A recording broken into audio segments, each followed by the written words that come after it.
3, 2, 1. This hearing will now come to order. This hearing is in a hybrid format, and the hearing room has been configured to maintain the recommended 6-foot social distancing between senators, witnesses, and other individuals in the room necessary to operate the hearing, which we have kept to a minimum. For those joining remotely, a few video conferencing reminders, which you should all be very familiar with at this point. Once you start speaking, there will be a slight delay before you're displayed on the screen. To minimize background noise, please click the mute button until it is your turn to speak or ask questions. If there is a technology issue, we will move to the next senator until it is resolved. Once again, I remind all senators and our witnesses that the 5-minute clock still applies.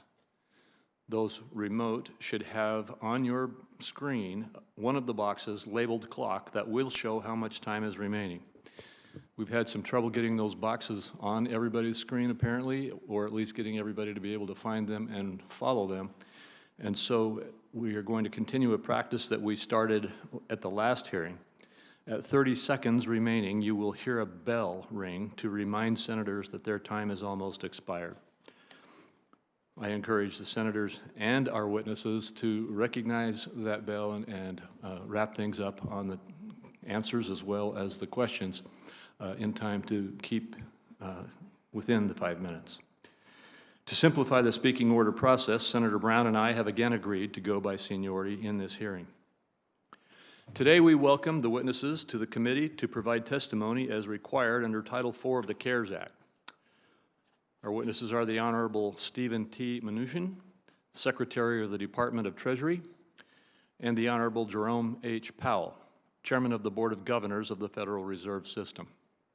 Welcome to both of you. On November 19, Treasury Secretary Mnuchin requested for the Federal Reserve to return unused funds that had been appropriated under Title IV of the CARES Act for 13.3 facilities and direct loans. I agree with Secretary Mnuchin on the success of the 13.3 facilities and the termination language in the CARES Act. The 13.3 facilities funded under the CARES Act were effective and fulfilled their purpose to stabilize markets, facilitate credit flow, and provide liquidity. The Wall Street Journal editorial board summed it up well. All of these programs were created in an emergency at the onset of the pandemic when the financial markets were in danger of melting down, adding that the programs worked. Even as the pandemic and government shutdowns have waxed and waned, financial markets have healed. Lending spreads have fallen, and liquidity is ample in nearly all markets. The most recent Federal Reserve Financial Stability Report pointed to some of these successes. It said the announcements of the primary market corporate credit facility, secondary market corporate credit facility, and municipal liquidity facility in late March and early April led to rapid improvements in corporate and municipal bond markets well ahead of the facility's actual opening. The report also said, since the announcement of the backstop facilities and funding market stabilization measures, more than $1 trillion in new non-financial corporate bonds and more than $250 billion in municipal debt have been issued, purchased almost entirely by the private sector.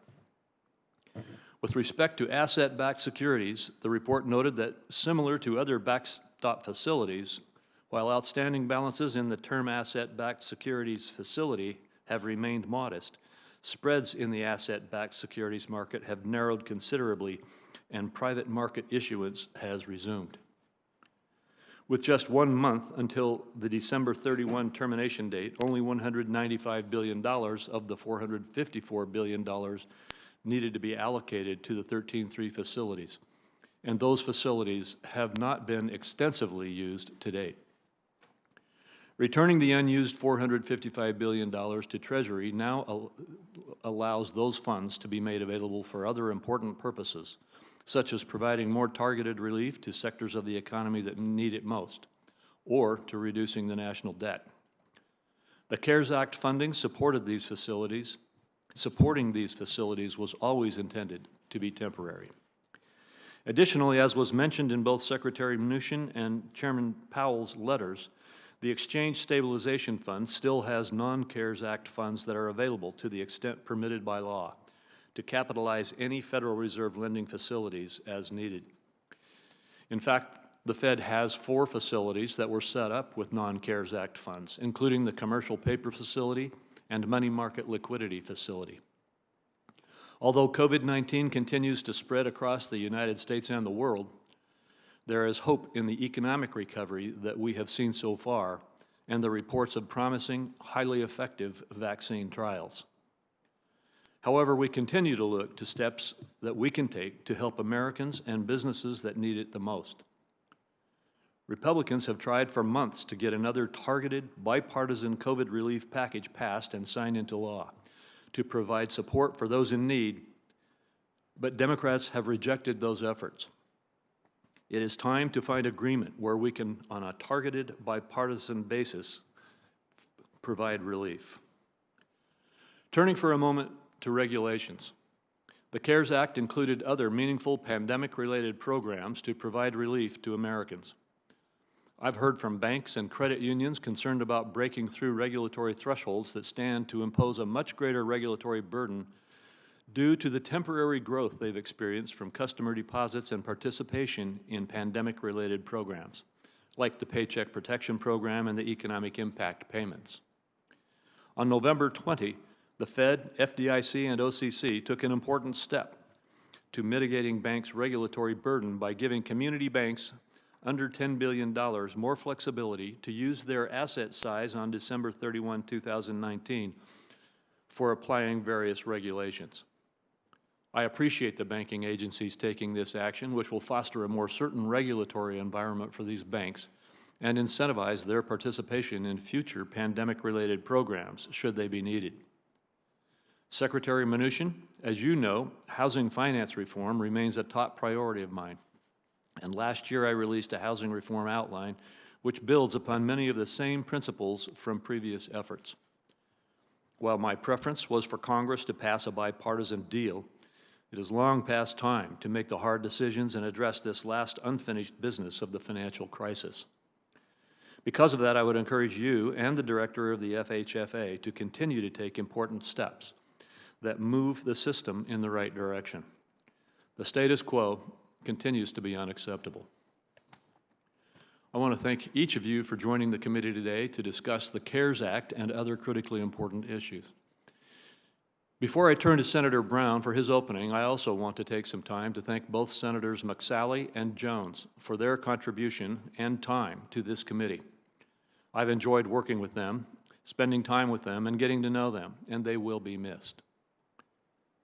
I wish you both the best. And finally, I want to thank Senator Brown and his staff for the time we've worked together on this committee. I've appreciated our time together on this committee and our friendship, even if at times we may not have seen eye to eye. Senator Brown. Thank you, Mr. Chairman. I welcome Secretary Mnuchin and Chairman Powell. Good to have both of you here. I'd like to second what Jerome Crapo just said. I want to thank Doug Jones and Martha McSally for their service on this committee. They both contributed a great deal. Thank you. And thank you, since this is Chair Crapo's last hearing, I believe. Thank you for on this committee. Thank you for your leadership, decency, and patience. Mike, you can run, but you can't hide, since I also serve with you, obviously, in the Finance Committee. I want to thank your staff director, Greg Richard, for his work, and the rest of your staff. Laura and our office, and working together has been really meaningful and productive.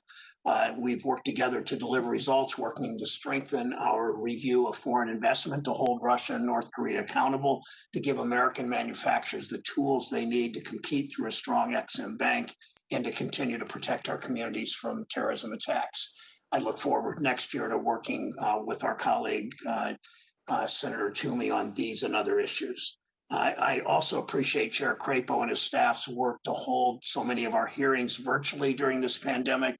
Protecting the people who work in the Capitol from the virus should not be a partisan issue. On this committee, it largely has not been. I wish I could say the same throughout this building and throughout the Senate.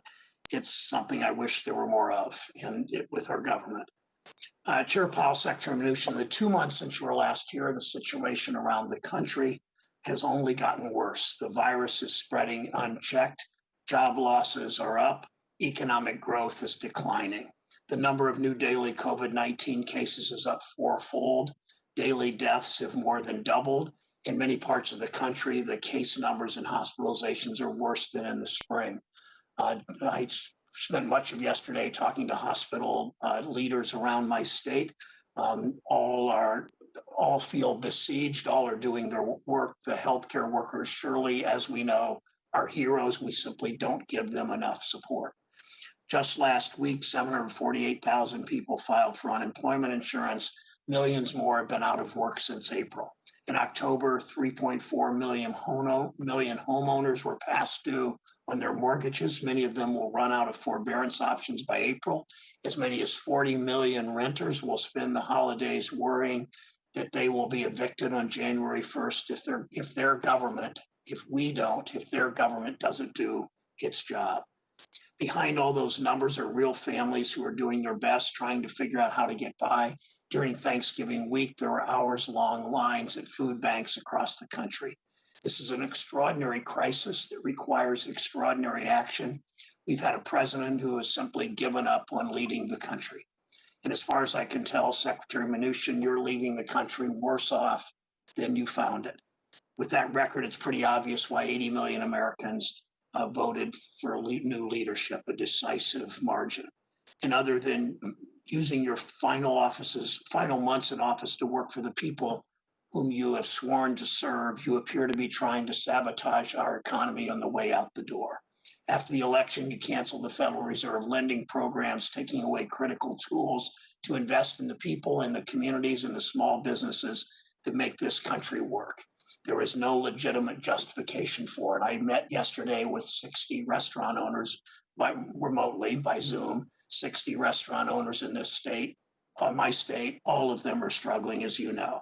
Either you're purposely trying to stop President-elect Biden and Treasury Secretary Designee Yellen from getting to work for the people we all serve, or you're delusional that you think because the stock market is up, and I understand taking the lead from the president, that when the stock market's up, everything is fine. Either way, it's malpractice. It was only the end of October when you finally reduced the minimum loan size for the Main Street program to $100,000, so the program would actually work for small businesses and communities. But now, after all the waiting and adjusting, the Main Street program finally gets going. You take away another tool to help American businesses and workers. Even the policy head at the Chamber of Commerce said that shutting down the emergency lending programs, quote, closes the door on important liquidity options for businesses at a time when they need them most, unquote. It's always the same story, as you know, Mr. Secretary. When the biggest banks and the largest corporations need help, their allies in Washington spring into action. But when the rest of the country needs investment and support, you want to pretend we just can't afford it.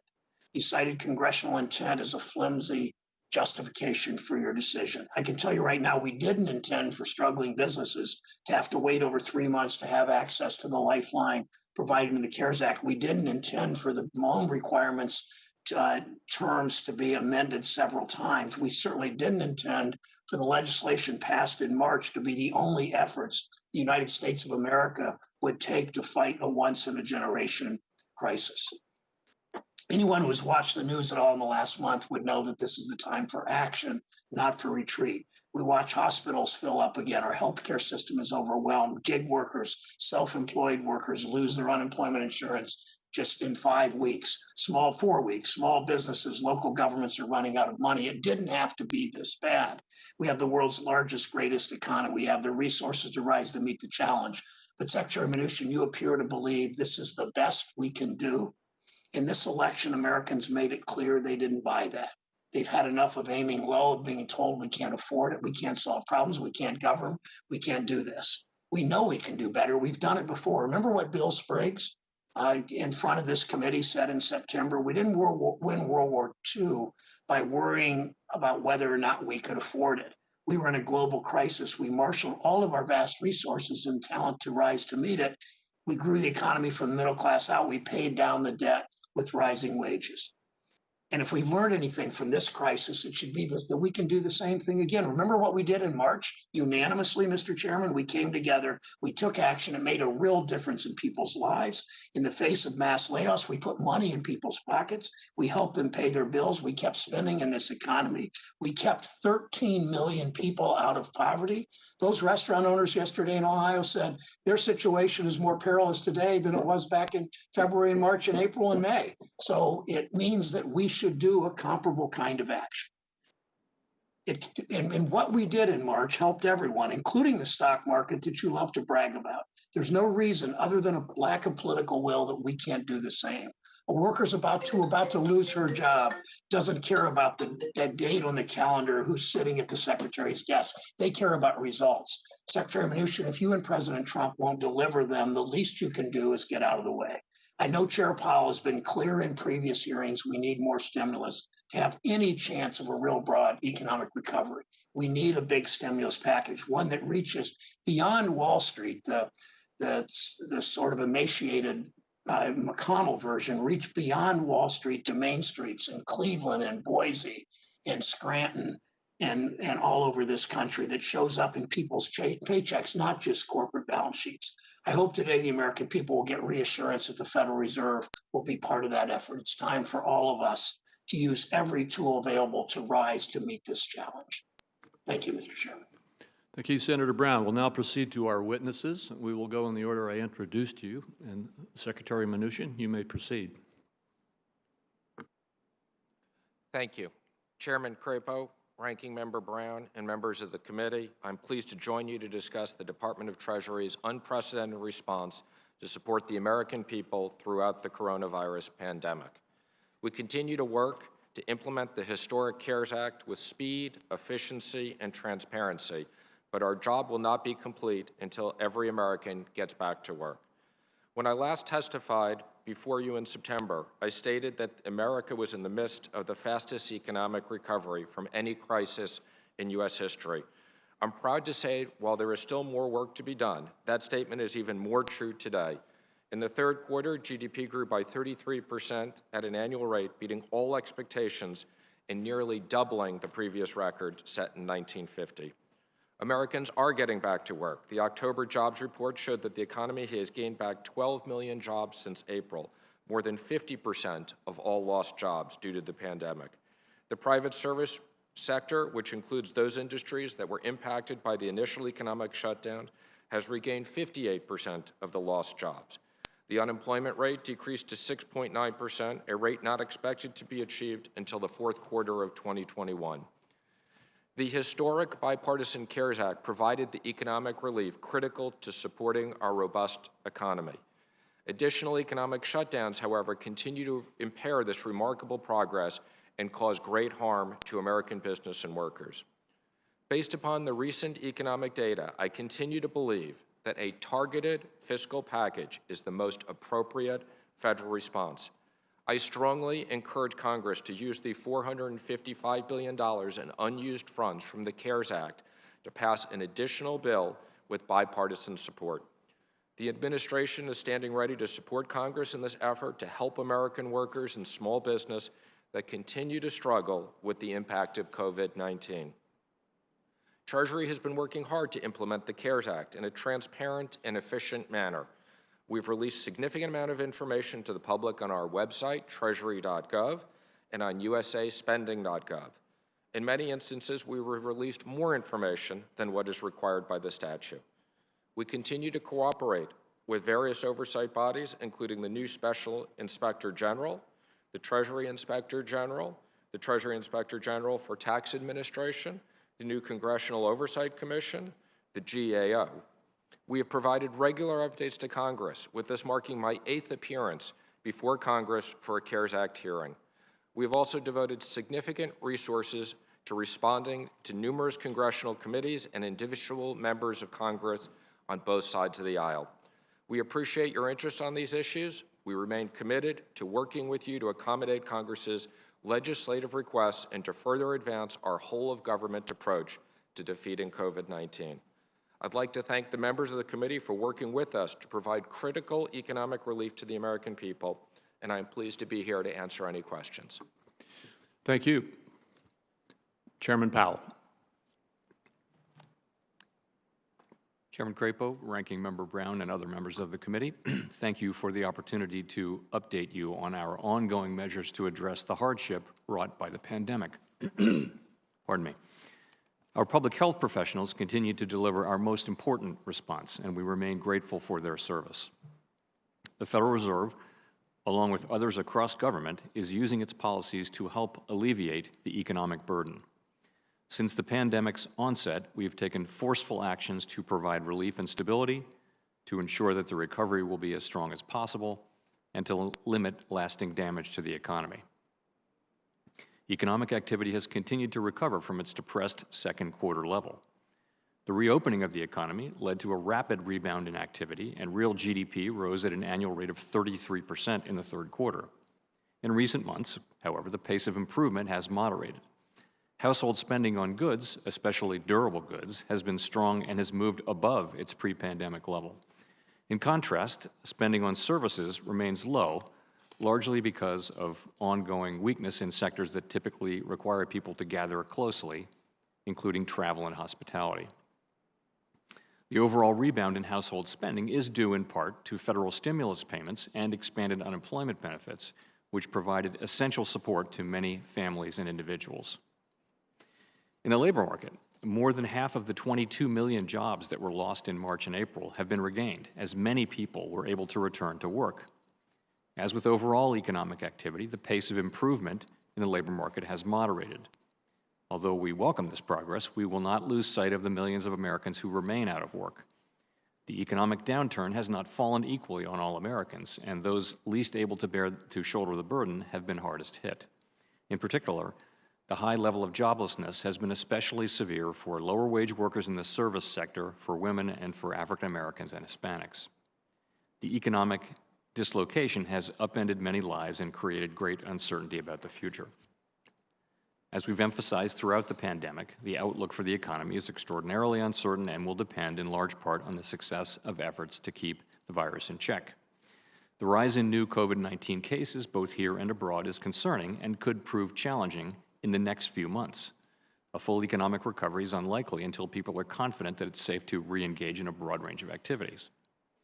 Recent news on the vaccine front is very positive for the medium term. For now, significant challenges and uncertainty remain, including the timing, production, and distribution, and efficacy across different groups. It remains difficult to assess the timing and scope of the economic implications of these developments with any degree of confidence. The Fed's response has been guided by our mandate to promote maximum employment and stable prices for the American people, along with our responsibilities to promote the stability of the financial system. We've been taking broad and forceful actions to more directly support the flow of credit in the economy.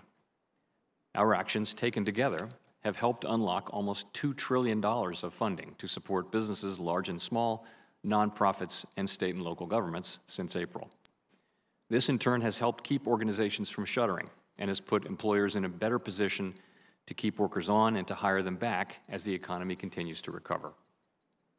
These programs serve as a backstop to key credit markets and have helped restore the flow of credit from private lenders through normal channels.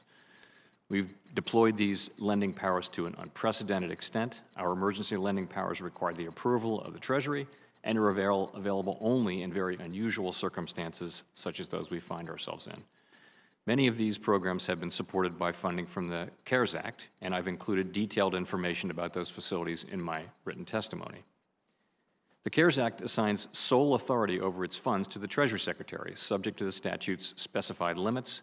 The Secretary has indicated that these limits do not permit CARES Act-funded facilities to make new loans or purchase new assets after December 31 of this year. Accordingly, the Federal Reserve will return the unused portion of funds allocated to the lending programs that are backstopped by the CARES Act in connection with their termination at the end of the year. As the Secretary noted in his letter, non-CARES Act funds in the Exchange Stabilization Fund are available to support emergency lending facilities if they are needed. Everything the Fed does is in service to our public mission. We're committed to using our full range of tools to support the economy and to help assure that the recovery from this difficult period will be as robust as possible on behalf of communities, families, and businesses across the country. Thank you.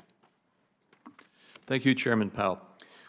My first question, I think, will be toward you, Secretary Mnuchin. I'm actually quite surprised to hear you criticized for following the law in how you have dealt with the return of the CARES Act funds that we were in the room together negotiating these provisions as the CARES Act was created. And interestingly, it seems to me that the real problem here is, well, you'll recall, you and we were accused of creating a big slush fund. And now, when we have terminated these funds as required by the law so that we can utilize them more effectively in the next act, the criticism is that this fund should not have been terminated. I just find that kind of confusing. That's also confusing in the context of the fact that we have tried to get the very kind of relief in follow-up legislation that we've now been criticized for not doing just a few months ago, extending things like the Paycheck Protection Program, which would help those restaurant workers that Senator Brown mentioned, extending and improving it, by the way, redirecting some of these funds so that we get to those industries and sectors of our economy that have not yet been reached by the 13.3 facilities and really need to have a different kind of direct support system put into place for them. Adding rental assistance that we need to have, in my opinion, and which I've been working very hard on to try to get. And as we tried to get these things, they were rejected by the other side. And so it's just confusing to me, or a little bit surprising, to see these kinds of attacks leveled today in this hearing. And so, Secretary Mnuchin, could you just help make a little sense from your point of view as to why the decision to make the return of these funds away from the 13.3 facilities at this time is the best thing, and what the intent that you had was in making that termination? Thank you, Mr. Chairman. And let me first say, I want to thank the Senate for passing the CARES Act, which was 96-0 in an unprecedented response. And as you know, I lived in the LBJ room for over 2 weeks, so I'm very familiar. I personally negotiated many of these provisions. Matter of fact, I brought the CARES Act with me because I reference it and keep it next to my desk. And, Mr. Chairman, I would just ask you to recall, you and I were sitting outside Senator Schumer's office with his staff. It was after 1 a.m. in the morning on the night that we finally finished this. And I asked you to come to sign off on behalf of the leader and others, the final red lines. We went through this very carefully. So I would direct you to Section 4029, which is very clear, which says, except as provided in subsection B on December 31, 2020, the authority provided under this subtitle shall terminate. It was very clear. So my decision, first of all, I want to thank Chair Powell because he has been a terrific partner in everything we've done. And I really want to thank him and the people at the Fed. He and I have been speaking constantly.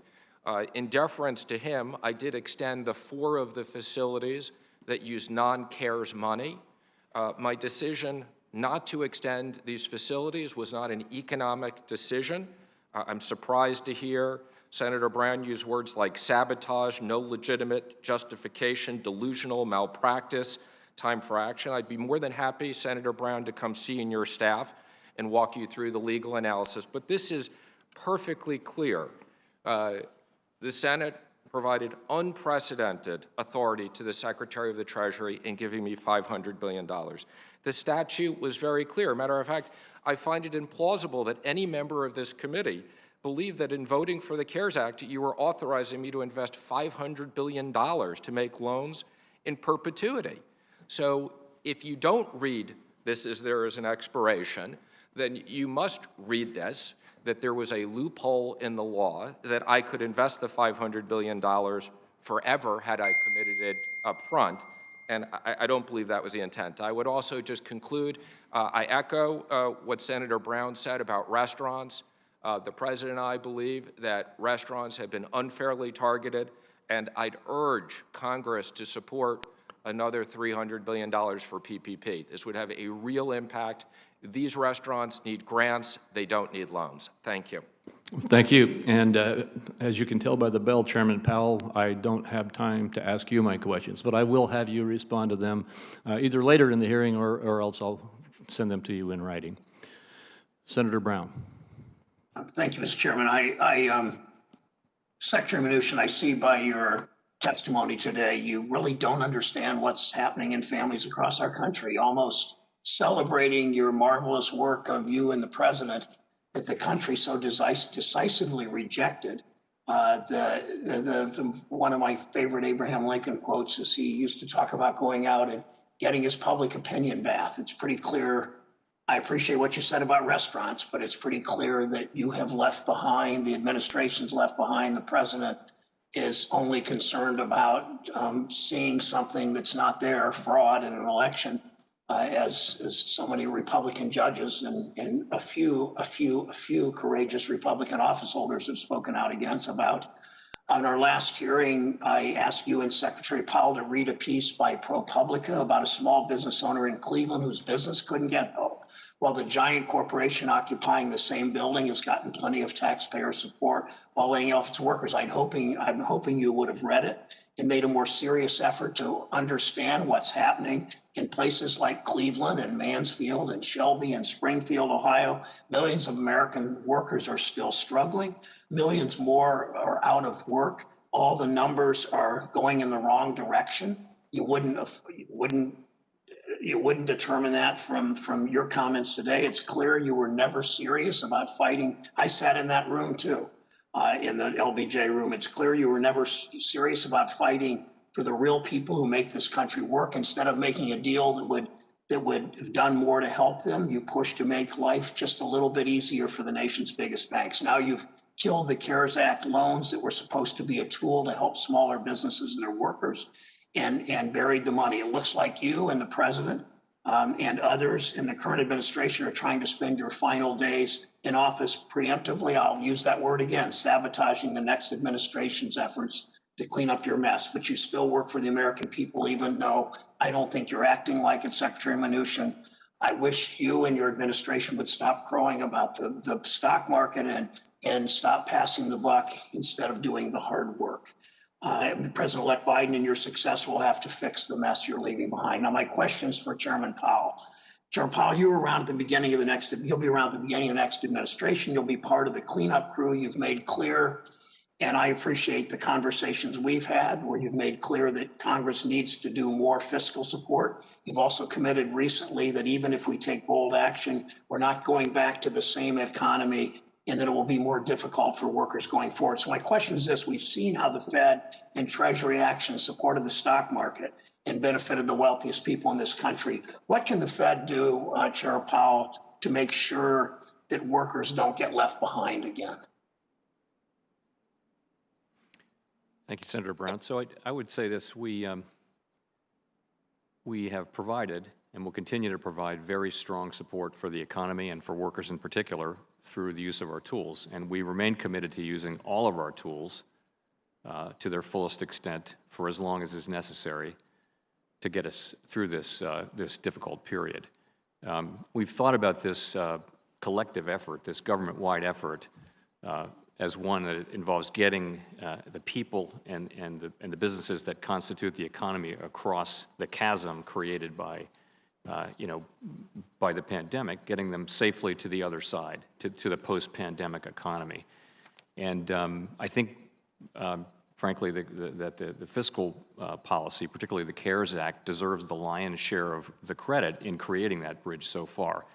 It may be that we need more on that front, but from the standpoint of the Fed, you can be sure that we'll continue to use our tools. And by the way, those tools would include Section 13.3 facilities, which remain available to us under the law, and as the Secretary pointed out in his letter, they can be backed up by exchange stabilization funds should the legal requirements for such funds be met. Chair Powell, does the Fed have an obligation to address the problems of inequality that many argue Fed actions have amplified, especially in addressing inequality in communities of color? But I think so. I think inequality is a very important and ever more broadly understood problem in our economy. These persistent disparities along racial and gender and other lines really hold our economy back. I think that the Fed has a contribution to make there. It is not the principal contribution. I think that really fiscal policy and Congress has, and the private sector too, have very important roles there. What we can do is a lot of what we're doing, which is to focus on maximum employment, which is your order to us. That's the goal you've set forth for us, and to really take that idea seriously. And I think you've seen with the most recent modifications to our operating framework that we are taking it seriously and focusing on these issues more as holding the whole economy back. Thank you, Mr. Chairman. Thank you. And before we go to Senator Toomey, I just have to say, Secretary Mnuchin, you've been accused of killing the CARES Act loans for small businesses. I think that's mostly the PPP program, which we tried to re-energize and extend on the floor of the Senate, only to have it killed by the other side when we were trying to do that. But we'll continue to have these debates back and forth. Turn next to Senator Toomey. Thank you very much, Mr. Chairman. And Mr. Chairman, as this might be the last Banking Committee hearing of your chairmanship, I do want to thank you for your leadership and the really hard work and outstanding work you've done. Thank you. It's been a pleasure working with you. What I want to do is, first of all, I want to applaud Secretary Mnuchin for closing the 13-3 facilities by year end exactly as the law requires and as Congress clearly intended. I want to thank Chairman Powell for returning the unused CARES funds back to the Treasury. The fact is, Congress entrusted both of you with some extremely powerful, unprecedented, emergency, and yet temporary tools. And I commend you for working together to deploy those tools for their intended purposes and then putting them away now that that specific purpose has been achieved. And I think it's important to review what was happening and why we designed the CARES Act as we did. The fact is, in March, we had unprecedented turmoil in our capital markets, threatening the ability of businesses, municipalities, states to access capital and credit. Credit markets were on the verge of completely freezing up. There was a mass investor flight to cash. In many cases, there were no buyers in sight. Private credit wasn't flowing to any institutions that needed it. And this freezing of our financial system was a very serious threat that it could precipitate a full-blown depression that would last for who knows how long. Kent Heitshaw, the Deputy Associate Director for Financial Stability at the Fed, noted in a Congressional Oversight testimony, and I want to quote because he summarizes this very well. He said, "The conditions that prevailed in March were unprecedented, far worse than during the onset of the financial crisis in late 2008, or even in the days after 9/11, when the municipal market was briefly closed. Interest rates soared, mutual fund investors pulled over $41 billion of assets out of the market in less than 3 weeks, and market functioning deteriorated to the point that buyers and sellers had difficulty determining prices. Ultimately, this meant that state and local governments were effectively unable to borrow, with most new issues canceled for lack of investor demand," end quote. Mr. Chairman, that was the problem that Congress was seeking to address, to solve, by providing the CARES Act funding for temporary emergency facilities. Congress's intent was clear. The facilities were designed to create a liquidity backstop until the crisis passed and then cease operations no later than the end of 2020 in any case. Last week, I would point out that every Republican on this committee signed a letter sent to Secretary Mnuchin and Chairman Powell affirming that this is, in fact, our interpretation of the law and the intent of Congress. I also think it's important to underscore how remarkably successful these facilities were in achieving that intended purpose of stabilizing credit markets and restoring the flow of private credit. In fact, it worked better than I think most of us thought even possible. Markets didn't just improve, they didn't just restore liquidity, but we reached record volumes of debt issuance. We did so at low spreads, low yields, affordable interest rates. Regional banks extended credit to their customers. And according to business surveys, unmet demand for credit among creditworthy borrowers is almost non-existent. So let me go through some of the arguments that we've heard for why we should not have closed down these facilities, because I think they're all mistaken. One was that the viability of the credit markets depends on these backstop facilities. Well, that's clearly been disproven by the fact that the announcement of their end brought absolutely no disruption to any financial markets that I can tell at all. The second suggestion by some is that, well, we need to keep these facilities around because, some bad thing might happen someday in the future. Well, it's always been the case that you could imagine some bad thing happening in the future. If some terrible thing were to happen to threaten the viability of our financial markets, then the Treasury and the Fed should come back to Congress and ask for appropriate facilities at that time. Others point out that there are whole industries that are actually in big, big trouble. That is a true fact, especially travel and hospitality and entertainment, where consumer demand has basically disappeared. It's up to Congress to decide what to do about that. It is not up to the Fed to lend money to what are probably insolvent companies. So let's be clear. These facilities were designed for a very specific purpose. They achieved that purpose more successfully than we could have reasonably hoped, and we should not use them to morph into some other purpose, like as a supplement and/or complement to fiscal policy. I want to thank the chairman and the Treasury Secretary for really the outstanding work they did in helping to ensure the viability of our financial markets and thereby avoid a prolonged depression. Thank you, Senator Toomey. Senator Reed. Thank you very much, Mr. Chairman. Let me thank Secretary Mnuchin and Chairman Powell for being here today. Chairman Powell, in your November 5th press conference, you said, the fiscal policy actions that have been taken thus far have made a critical difference to families, businesses, and communities across the country. Even so, the current economic downturn is the most severe in our lifetime. It will take a while to get back to the levels of economic activity and employment that prevailed at the beginning of this year, and it may take continued support from both monetary and fiscal policy to achieve that.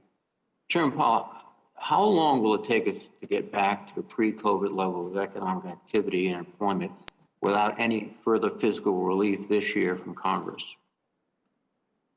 It'd be very difficult to say how that would play out in terms of the time. I will say, though, that first of all, the economy has actually performed better than expected. It's been more resilient to spikes in cases than expected. Nonetheless, and we've had a recovery that's been faster than most forecasters have expected so far. Nonetheless, we do have a long way to go. We've got on the order of 10 million people who lost their jobs because of the pandemic. And for reference, that's more than lost their jobs during the global financial crisis in the United States. So it's a lot of people. So there's a long way to go. And I think we can both acknowledge the progress and also and point out just how far we have left to go. And as I said earlier, the lion's share of the credit really should go to fiscal policy. And of course, the timing and the scope and the size and the components of that are entirely up to you. I just point out that we'll use our tools until the danger is well and truly past, and that it may require help from other parts of government as well, including Congress. Well, thank you, Chairman Powell. Also, in your November 5th press conference, you pointed out to the collective desire to keeping this episode short as it can be, and avoiding unnecessary business bankruptcies, unnecessary household bankruptcy, unnecessary long-term stays of unemployment. And there's a real threat of those things, and we're trying to do everything we can to minimize them. We're beginning to see that right now. Several of my colleagues have alluded to the fact that as these eviction and foreclosure moratoriums expire, there could be thousands and thousands of people thrown out of their homes, which will affect, I think, the financial markets. And in that case, it might be good to have a facility backed by the CARES Act. Some of these issues aren't hypothetical. They're not sort of a crisis of the future that we don't see. They're very real. In fact, they're coming unless we take appropriate action. And that would be, I would think, fiscal action. So do you think that these threats are just sort of substantial or they're almost upon us? So as I mentioned in my testimony, Senator, I think there's a real distinction between the near term and the medium term. In the near term, we see the spread of the disease, and what we're hearing from businesses and from, we met with a group of community bankers that we regularly meet with a week or so ago. What we're hearing is that there are a lot of small businesses that are at risk of going out of business during this winter, which could be a tough few months. At the same time, though, we're getting this news about the vaccines, which are more effective and they've come sooner. So there really is, you know, in the medium term, upside risk here. And the other thing I'll say is that the fact that the economy was in very good shape at the beginning of the pandemic, that may be one of the reasons why it has recovered faster than we thought and kind of continued to defy expectations of problems. So I do think those are real risks, though. I think the risk of small businesses going out of business, the risk of people at the lower end of the income spectrum, where at the bottom quartile, I think the unemployment rate is still 20%. These are not people with a lot of savings, a lot of resources, or a lot of opportunities right now. And so I think that there are parts of the economy that really will need help, or might need help to get that last span of the bridge in place to get to the other side of the pandemic. I think one of the points you're making is that the impact of this crisis economically is not shared equally by all Americans. There are groups that are impoverished now and are on the edge of even worse disasters unless we act. And if we don't act, then we will have two separate but unequal groups of Americans, and that's not a recipe for a country that can move forward. Thank you very much. Thank you, Senator Reed. And before we move to Senator Scott, I would just indicate that we are moving, a few minutes into a series of votes on the Senate floor. I'm going to leave right now to vote early on the first vote and then return as quickly as I can. And I've asked Senator Tillis, who's present here in the hearing room, to chair for me while I am gone. Senator Scott. Thank you, Mr. Chairman. And before you leave, I'd like to say to you, thank you for your leadership on our committee. You have done a fantastic job. You've listened to both sides. You've led in a bipartisan fashion of a nation desperate to see their Congress, their Senate working well and working together. And frankly, disagreeing is a part of what we signed up for, but looking for opportunities to bring the committee together and bring this nation together. I think you have been a shining example of that, Mike, and I want to say thank you for your leadership. And to Chairman Powell, as well as Secretary Mnuchin, you both have done a pretty good job under incredibly negative circumstances, and the situation continues to change. Certainly, thank you, Chair Powell, for your leadership for our nation under these challenging times. Secretary Mnuchin, you have stepped up to the plate and have provided programs and resources in a way that we've never seen in the history of the country from my perspective, and I thank you for your strong leadership. With that said, one of the things I've noticed that as we've worked our way through this pandemic, small businesses have been struggling. And frankly, as a former small business owner myself, I understand the pain and the misery of being in small business. I also remember the thrill of victory more than I do the agony of defeat. I remember the blessing of employing members from my neighborhoods where I grew up and having folks join the team as customers and seeing the revenues increase and the opportunities for my employees increase. And one of the things that is often missing when we're talking to small business owners is the important ingredient that for most of us, our small business employees are an extension of our family. And so when you start talking about the small business environment and small businesses being decimated by this pandemic, you're actually talking about the fragile nature of small business and the absolute implosion of the foundation for so many employees around the country. I think we sometimes miss the fact that when you're talking about small business, you're actually talking about employees who work at the small businesses more than you are the small business owner. To that end, Secretary Mnuchin, you have watched, as I have, and Chair Powell, you have as well, that 20+% of all small businesses has failed. That number is even higher for Hispanic business owners. They're in the 30s, and that is devastating to the community and to the employees of those small businesses who now no longer have a job to go to. And frankly, in the African American community, that small business number is in the 40s. My question, Secretary Mnuchin, is minority-owned businesses have been the hardest hit in this COVID-19 economic slowdown. Do you agree with the assessment that direct assistance, tailored assistance for those in similarly situated businesses would have a wide rippling benefit to the economy? I do, Senator, absolutely. And, you know, I would say despite the success of Project Warp Speed and the fact that we will have vaccines distributed in large mass, the problem is now, as you said, these small businesses can't wait 2 or 3 months. So I would urge Congress, again, to reallocate unused money and more money to PPP, do a set-aside as we did last time, particularly for the underserved areas. I know that you and Senator Warner and others have worked on a possibility of $10 billion to be invested into CDFIs, which could lend $100 billion into underserved communities. So I think there's a lot that can be done and should be done very quickly. Thank you, Secretary Mnuchin. I would say, in addition to what we've already done and what we can do, and if I'm correct, Secretary Mnuchin, what you're referring to is that the Paycheck Protection Program still has unused resources sitting there, over $100 billion that could be available for small businesses right now if Congress would get their act together, our act together, and make those funds available to the market. That could have a significant positive impact on the employees of these small businesses who today simply cannot find a way forward. With my last few seconds, I think another opportunity that we have before us is to look at the Paycheck Protection Program forgiveness, making it simple, and it may take congressional action for us to simplify the process.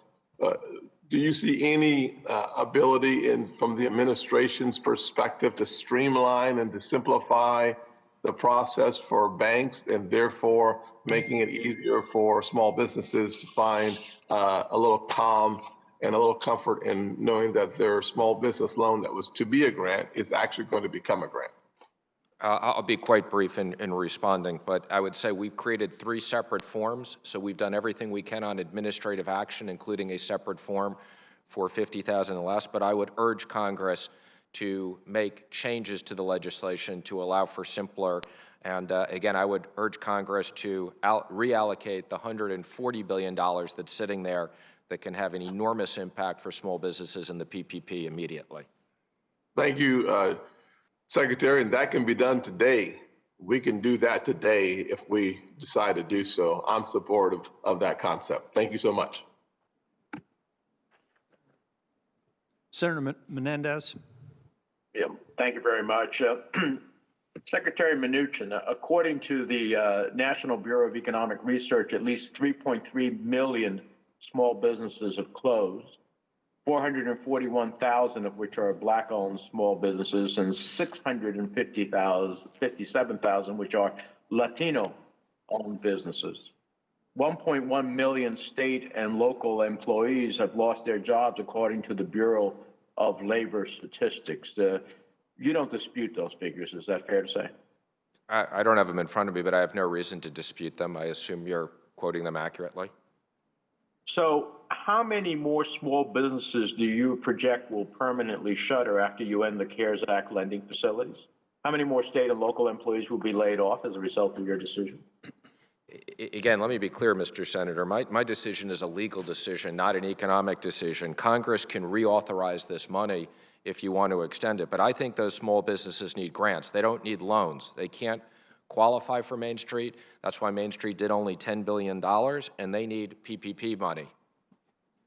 Well, let me just say that you cited earlier in response to, I believe, the chairman's questions, Section 4029 of the CARES Act as the reason that you had to close down these facilities. What is wrong with that recitation is that this provision applies to Treasury's authority to invest in new Fed facilities. and not the ability of those facilities to make loans to companies in the real economy.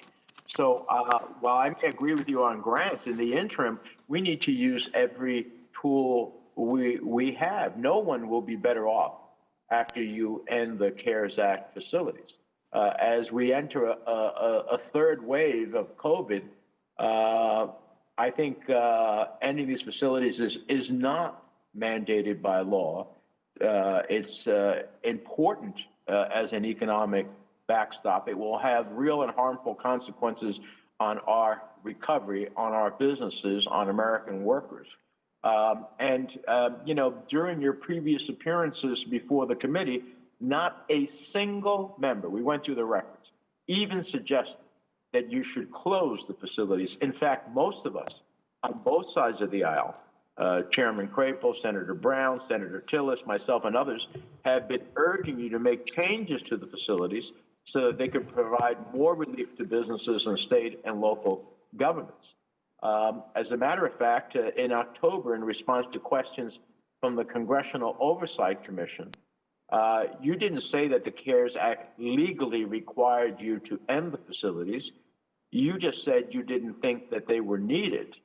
So, Mr. Chairman, I asked the Treasury Department's responses to the Congressional Oversight Commission dated October 16th be entered into the record. Without objection. So there is a choice here. And unfortunately, the choice you're making is really consequential to businesses, to people, to our recovery.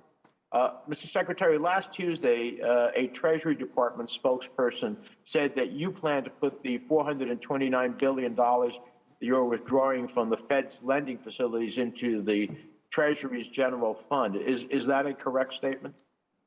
Again, let me just first comment on the first part. I don't agree with your reading, okay? I believe that the section applied to direct and indirect, and had you thought it applied otherwise, there would be a loophole and there would be no point of having the date. I was never asked about the December 31st date, and I always assumed that if Congress wanted to extend that, they can.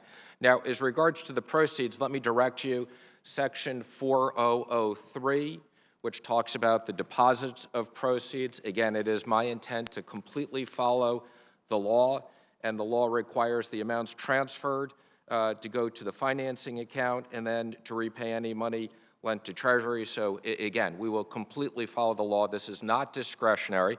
Again, I urge Congress, if you want to extend this, bring back legislation which would authorize me to do it.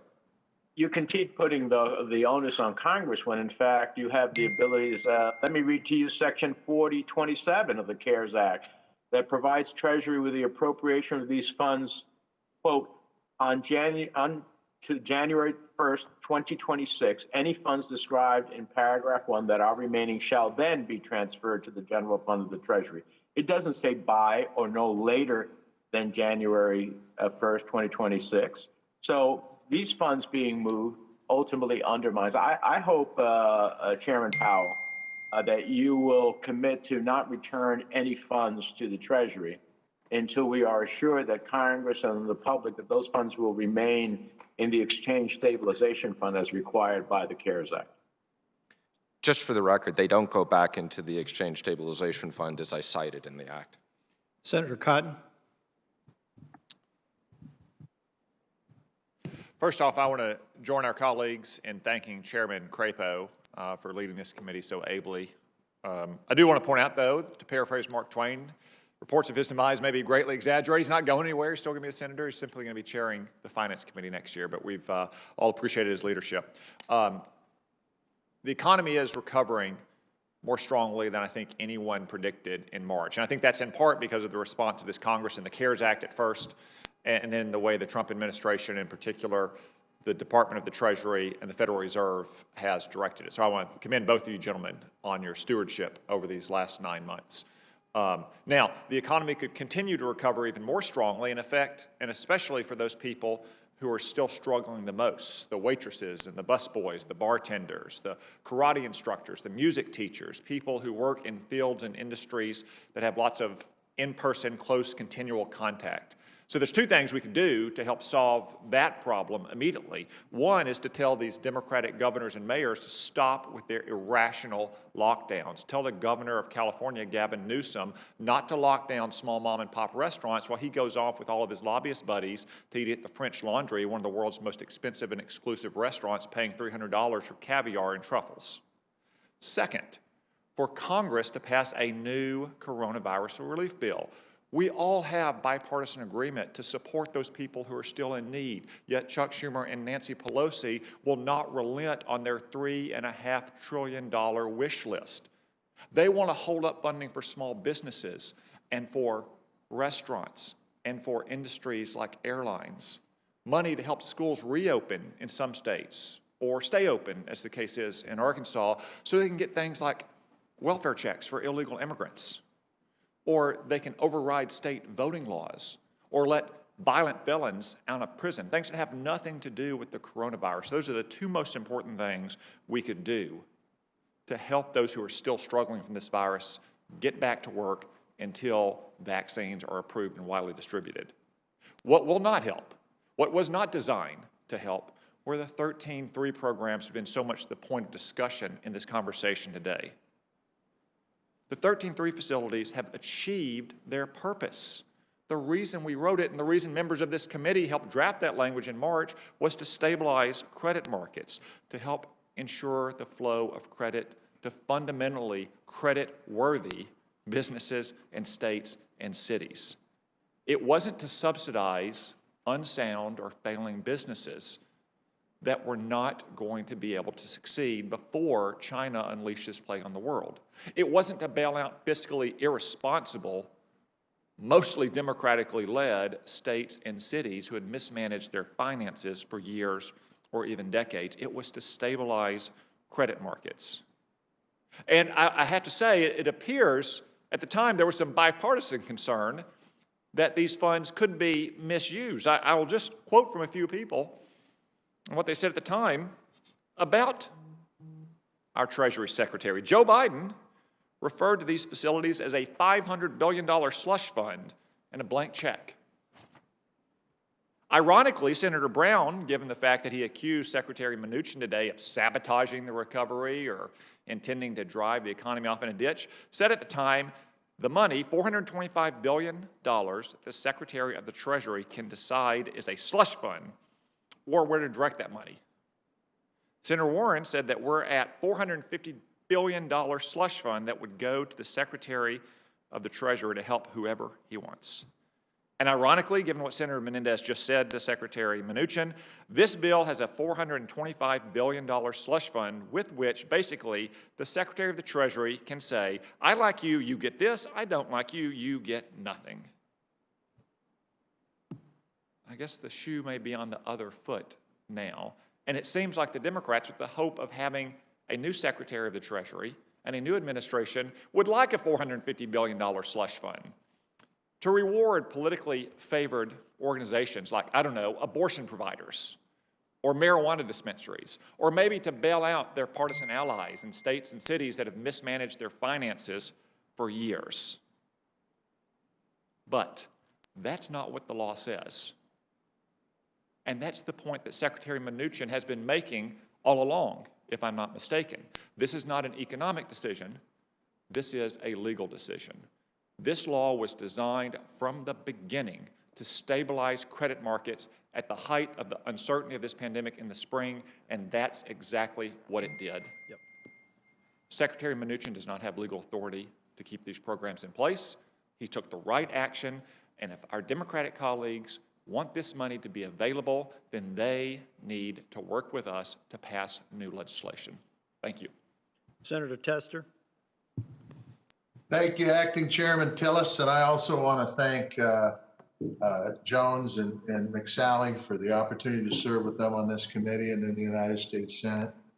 And I also want to thank Chairman Crapo for his even-handedness and his ability to work with both sides of the aisle and quite frankly, unlike the last senator, actually bring people together and not divide them. So I appreciate Senator Crapo in that regard.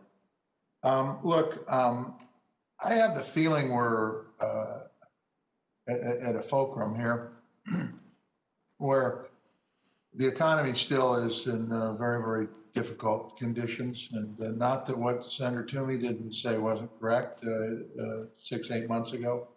It was correct. But we're not out of the woods yet. And Chairman Powell, I have the feeling that if we just, fold up our hands and walk away, that this economy not only might, it will slip backwards over the next few months. That might be by design by some that serve in the United States Senate or in the administration, but it certainly isn't my goal. And so I would like Chairman Powell to highlight the importance of additional fiscal support for the success of the economy moving forward. You talked about, Chairman Powell, you talked about the folks out there who continue to hurt. And I will tell you that I think it's bigger than just a PPP program extension. I think our healthcare system is, quite frankly, stressed to the max. In Montana, I'm not sure there's any beds available for this pandemic right now. They're all full. And I can tell you, I think that's the way it is in many parts of the state. So when we talk about not locking down, let's go bury our heads in the sand and assume that this pandemic hasn't even happened and it has no importance. I got news for you. My wife's been in treatment for cancer, and the cancer, she will survive. If she gets this COVID, I'm not sure she will.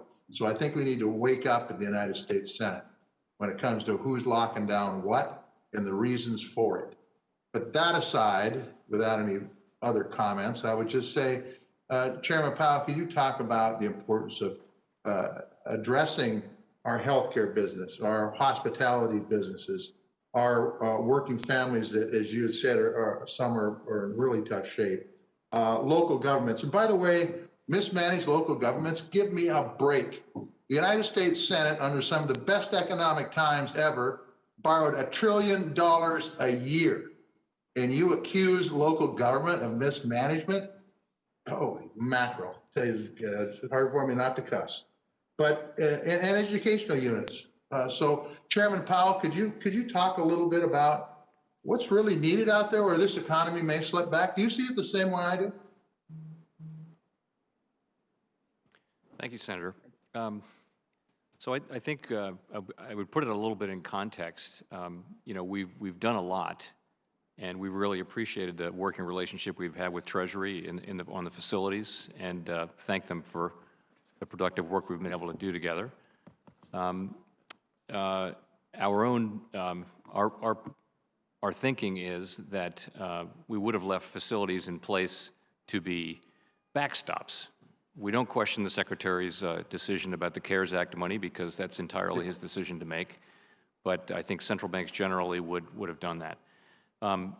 In terms of what more may be needed, we are hearing a lot from our discussions with people throughout the Federal Reserve System and across the country about small businesses that may struggle during this period of just the next few months during the winter with the spread of the virus high. And it is those people who are in public-facing jobs in vulnerable industries, and they may see what may be the light at the end of the tunnel in the middle of next year as the vaccines come out and are widely distributed, but they may need more help to get to that place. And so that's the way we're looking at it. We will continue to use our tools to their fullest extent, and that will include 13(3) facilities if appropriate, and if they meet the legal requirements. But it may also include direct help to businesses that really don't need to borrow anymore. As the Secretary was noting, some of these businesses, what they need is fiscal policy, is a grant to get them through this last bit of the pandemic, rather than borrowing more through a Federal Reserve facility. And I think we all agree with that. I think in the end, if nothing is done, and I don't think anybody on this committee, at least I hope not everybody on this committee, wants nothing to be done. But by the same token, I don't think we go into a job and do it half-assed either. I think there are plenty of folks out there who are hurting big time, and I'm not just talking workers. There's workers that obviously are that have looking for a job for so long that they're actually falling off the unemployment rolls. But small businesses, whether we want to pound our chest or not, but local governments that have been put in a situation because of reduced income because of this pandemic are in a tough situation. Educational units, because there are many schools that are doing dual distance learning and in-person, need additional dollars. Do you see us sliding backwards if we do nothing? Or do you see the economy being static for an extended period of time? I think there's a risk. I would characterize these as risks. The economy has continued to perform better than we expected. It's been more resilient to further outbreaks than we've expected. At the same time, this is a very large outbreak, and what we're hearing suggests that there is a real risk of small businesses and people who are on unemployment for extended periods, and I think those are real risks that should be taken into account. I want to thank both Chairman Powell and Secretary Mnuchin for being here today. I appreciate your work. Thank you. Senator Rounds. Thank you, Mr. Chairman. First of all, Mr. Chairman, I'd like to say thank you to you for your leadership on the committee, and I do appreciate the fact that we've been able to do some things on a bipartisan basis, and that has a lot to do with your hard work. Thank you. I'd also like to thank both of our guests here today, Chairman Powell and Secretary Mnuchin. I think you have done very, very good work under some very trying circumstances. I'd like to begin my questioning today with Secretary Mnuchin. Housing has been one of the bright spots of our economy during the pandemic, and I want to make sure that we do everything we can to continue providing the necessary support. One of the potential threats I see is ending the conservatorship of the GSEs. Now, while I agree in a perfect world that conservatorship should have been ended some time ago, I am concerned that if recent conversations come to fruition and Fannie and Freddie are prematurely released from the FHFA's control, the strength we've seen in the housing sector could be called into question. For Secretary Mnuchin, in light of the pandemic, what are your recommendations with respect to the timeline for when conservatorship can be safely unwound? Well, let me just say, I don't think that they should be let out from conservatorship without appropriate capital. There's obviously different opportunities to accumulate capital and raise capital. This is one of the areas that I will continue to try to work with this committee and others. I think there should be housing reform. I think that the appropriate scenario is for these to have real capital and ultimately them be released. Thank you, sir. Chairman Powell, a follow-up. The Federal Reserve is the largest investor in mortgage securities. Would you share your thoughts about the impact to the housing market if an end to conservatorship were to occur prior to the time in which the pandemic impact has been eased? I would just echo the Secretary's point that I think I would certainly like to see the GSEs return to private hands over time and the housing finance sector and system standing on its own 2 feet with a lot of private capital behind it. I think it's something that time needs to be taken on, and I would applaud the new capital standards that have been put in place, but that capital still has to be raised, and I do think it's something to do carefully, and I know that's consistent with what the Secretary is thinking. Thank you. I appreciate also the flexibility that our banking regulators have given financial institutions who have wanted to work with customers experiencing the COVID-related hardships. Unfortunately, not many of us thought that the pandemic would last as long as it has in several sectors of the economy, like the airline industry, travel, hospitality, all still face challenges. What do we need to be doing to support the financial institutions who want to continue working with customers in these hard-hit industries? And I know we talk about targeted and specific assistance, but financial institutions have really been right in the middle of this whole thing. And the expectation has been that we have allowed them flexibility. I think it'd be very helpful to hear from each of you your thoughts in this particular issue. And in this case, I'd ask Chairman Powell to go first. So I think the most important thing is that as the economy recovers, companies are recovering, and the more they recover and the faster they recover, the smaller the losses will be. I also think we will continue to encourage banks to work with their borrowers and continue to keep in place the very targeted relief that we've provided, which doesn't undermine safety and soundness in any way, but that allows banks the room to do what they want to do, which is to serve their customers. So we wouldn't want supervision and regulation to undermine the process of working with customers where it doesn't implicate safety and soundness.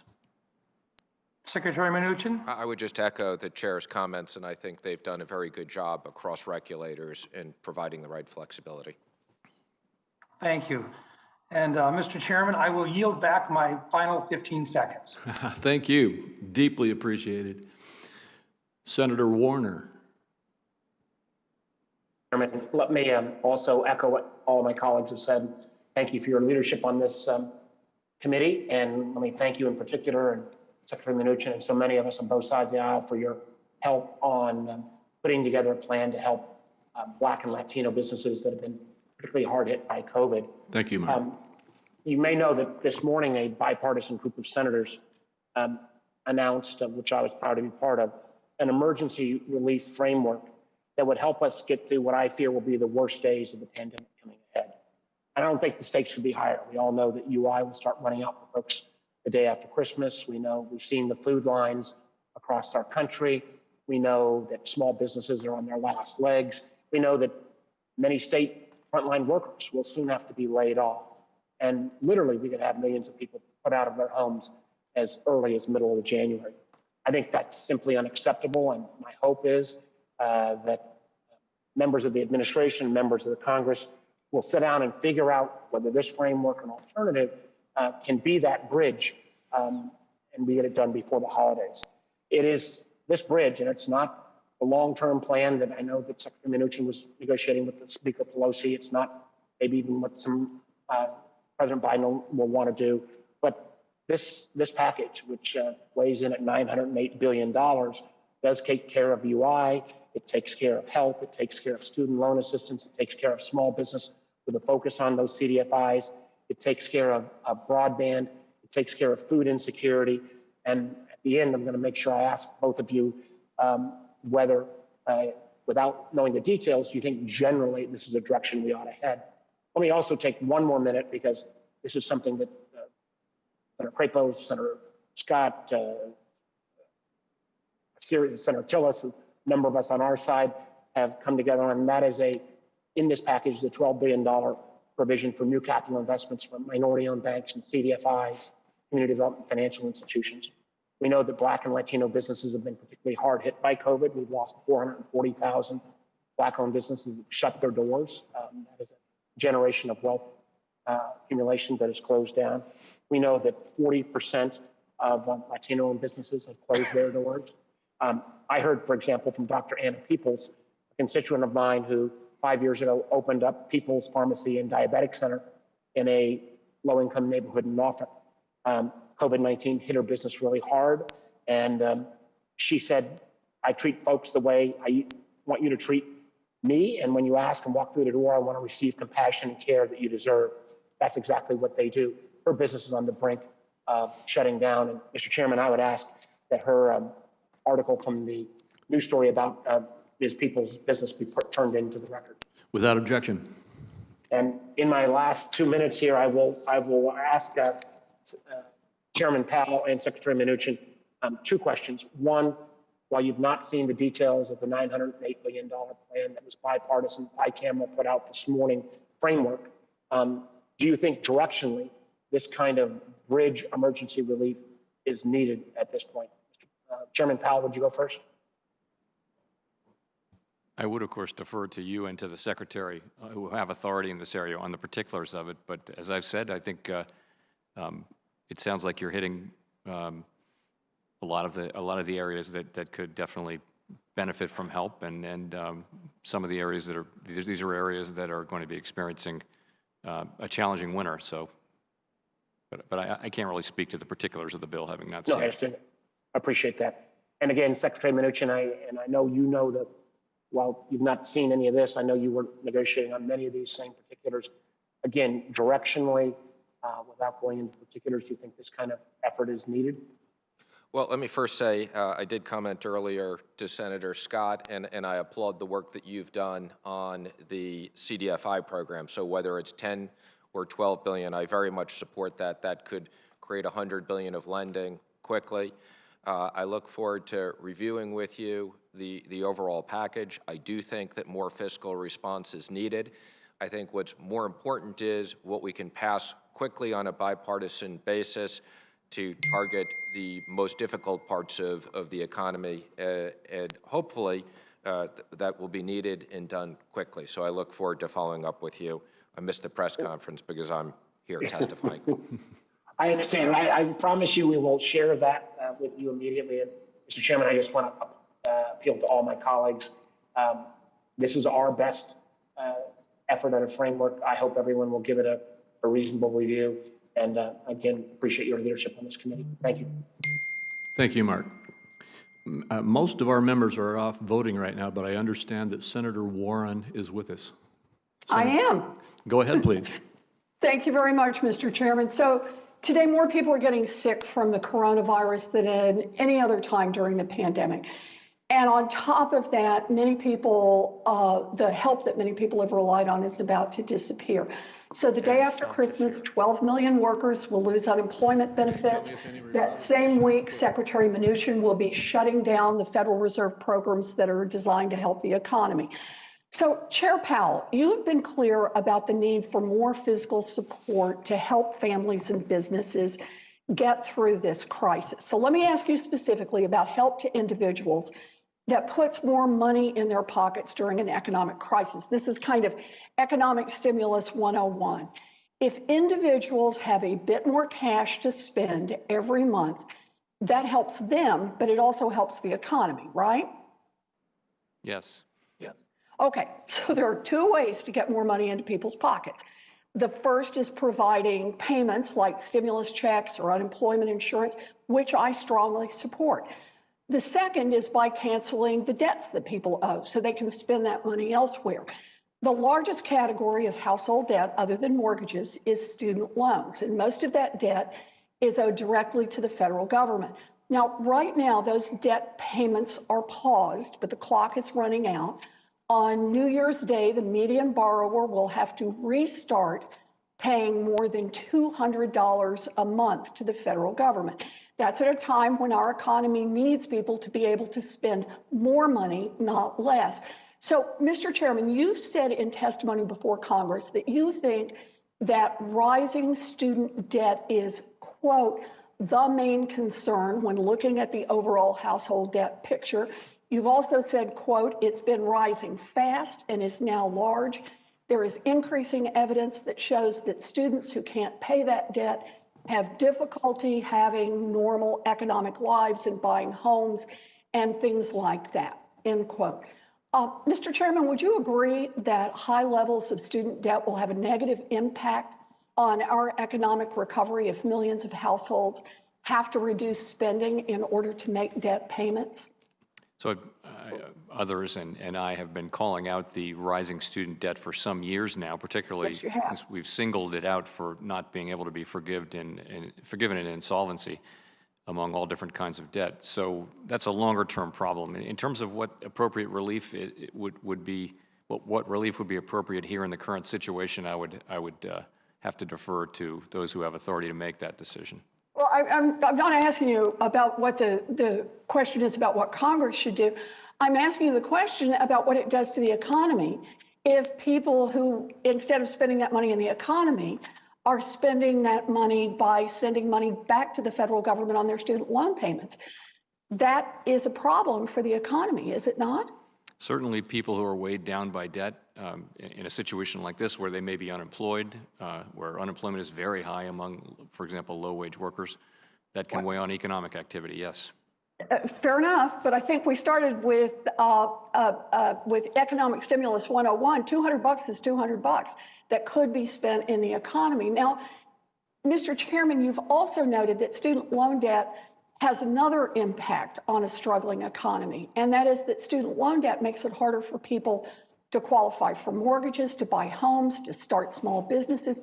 You've noted that those things drag our economy down. Do you still feel that way? Yeah, so I think data are showing that over longer periods of time, people who take on student debt in an effort to make their lives better and brighter, and if that doesn't work out that way, they drag that debt down through their economic lives, and it can get in the way of their credit history, of course, and their ability to own a home and their whole economic life for many years.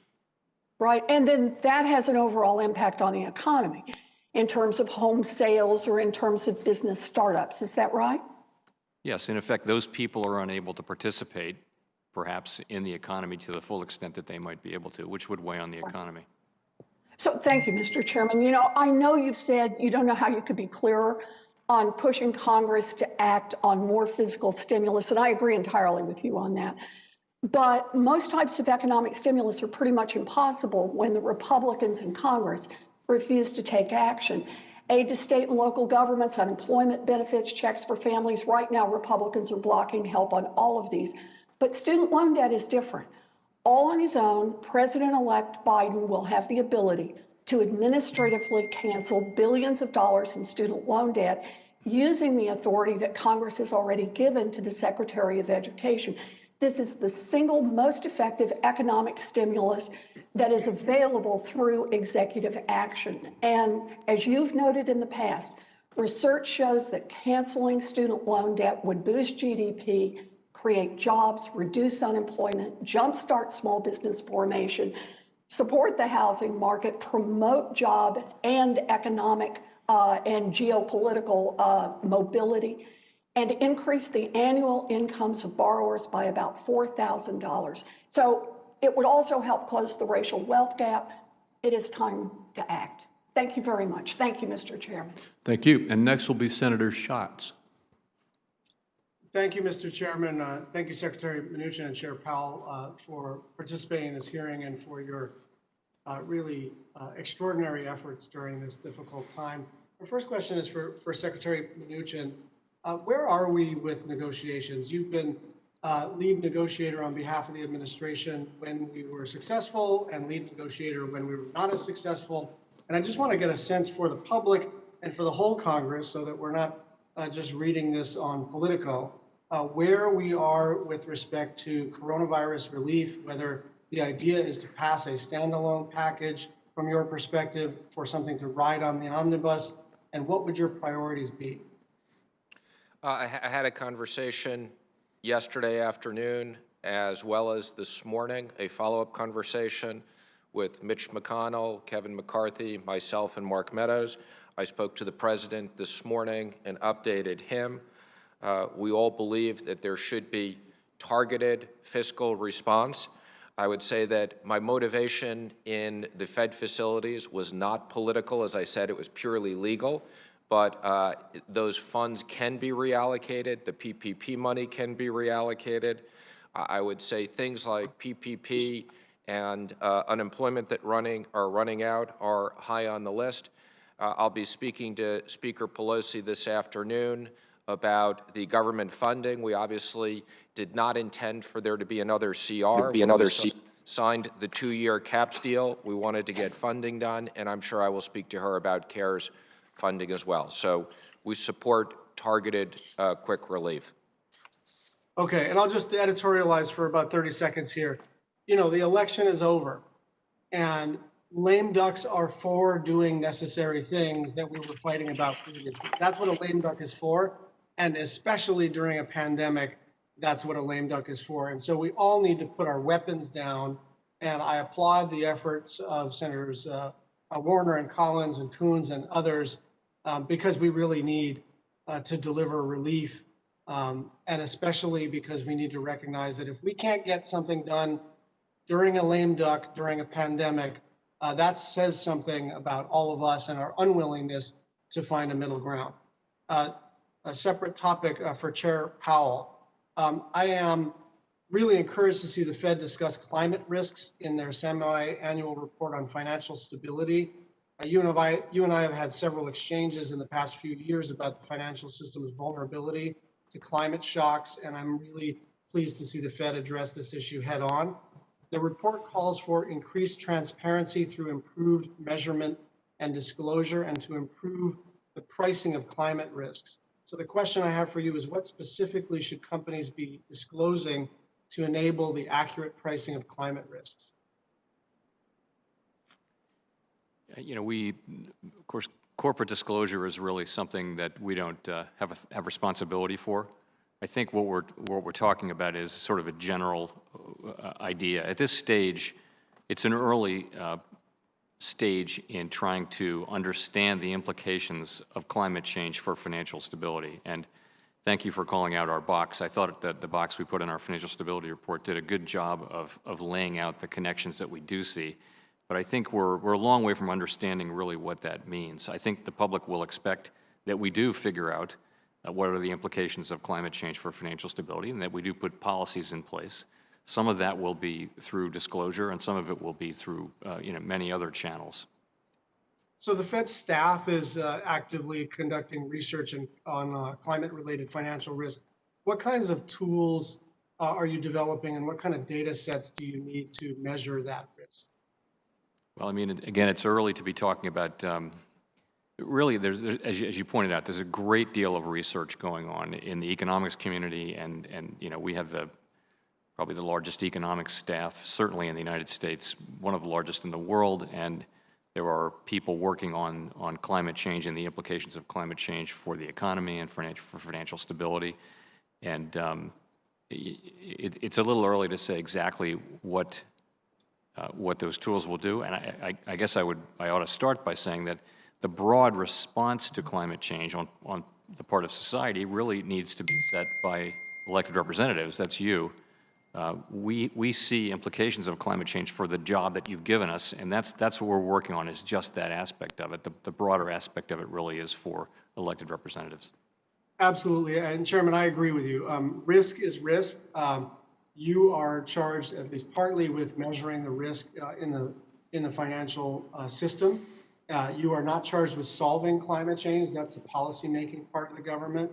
But it is important that you fulfill your statutory mandate to make sure that risk is measured accurately. And one final thought here. I'm not sure it's so much that it's early. I think it's more that this stuff is hard. And I concede that this stuff is difficult, that we want to develop common platforms. We want to develop common tools and data sets so that we do this intelligently and responsibly. But it is not early. It is just that this stuff is difficult to do, and we want to give you the space to do it right. But we can't take several years to develop these tools and data sets. Thank you. Thank you. Senator Kennedy. Thank you, Mr. Chairman. Chairman Powell, has the Federal Reserve done a state-by-state analysis of how much money state governments have received from Congress to bolster their economy, and how much of that money they have left to spend? Senator, I'm confident somewhere in the Federal Reserve System that information does exist. I don't have it close to hand, though. Well, what does that information show? Honestly, I wouldn't be able to. I'd have to get the information in front of me to be able to answer that. Then how do you know state governments need more money?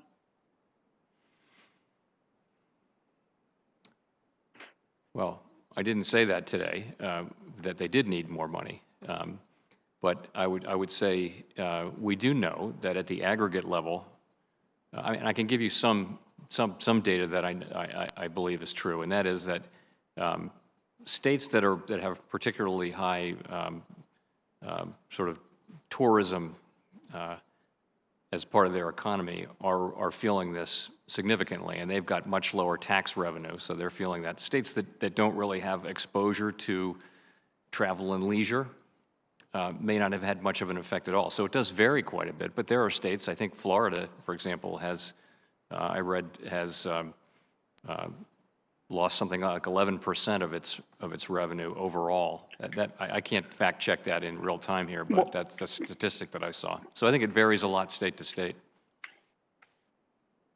On November 16th, the Wall Street Journal reported that California recently reported that its tax revenue for this fiscal year is running 19% above projections. Do you disagree with that? I don't have any reason to, no.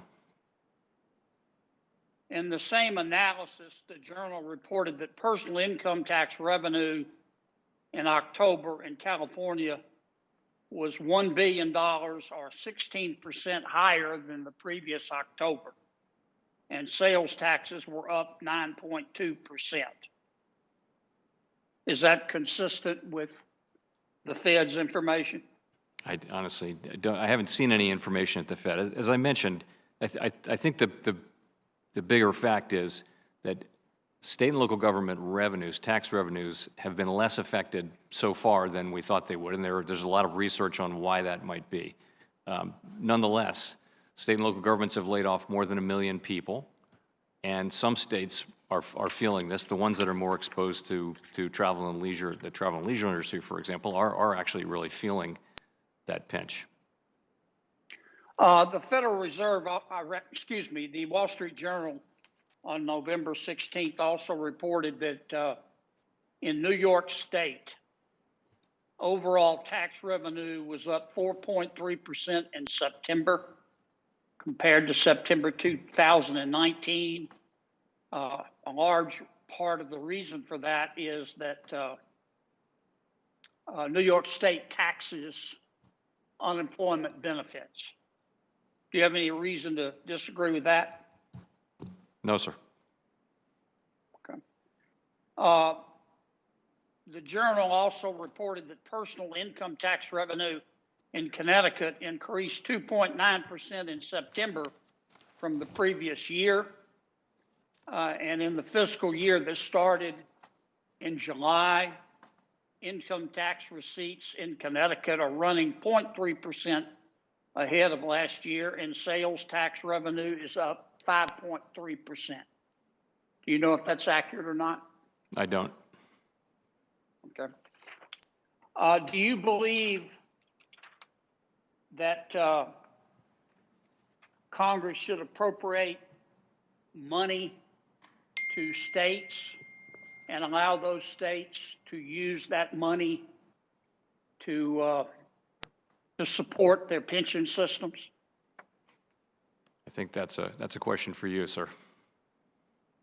Well, I'm asking you though, Mr. Chairman. You've been pretty vocal about, and I'm not being critical, I appreciate the advice, but about the need to pass another coronavirus bill.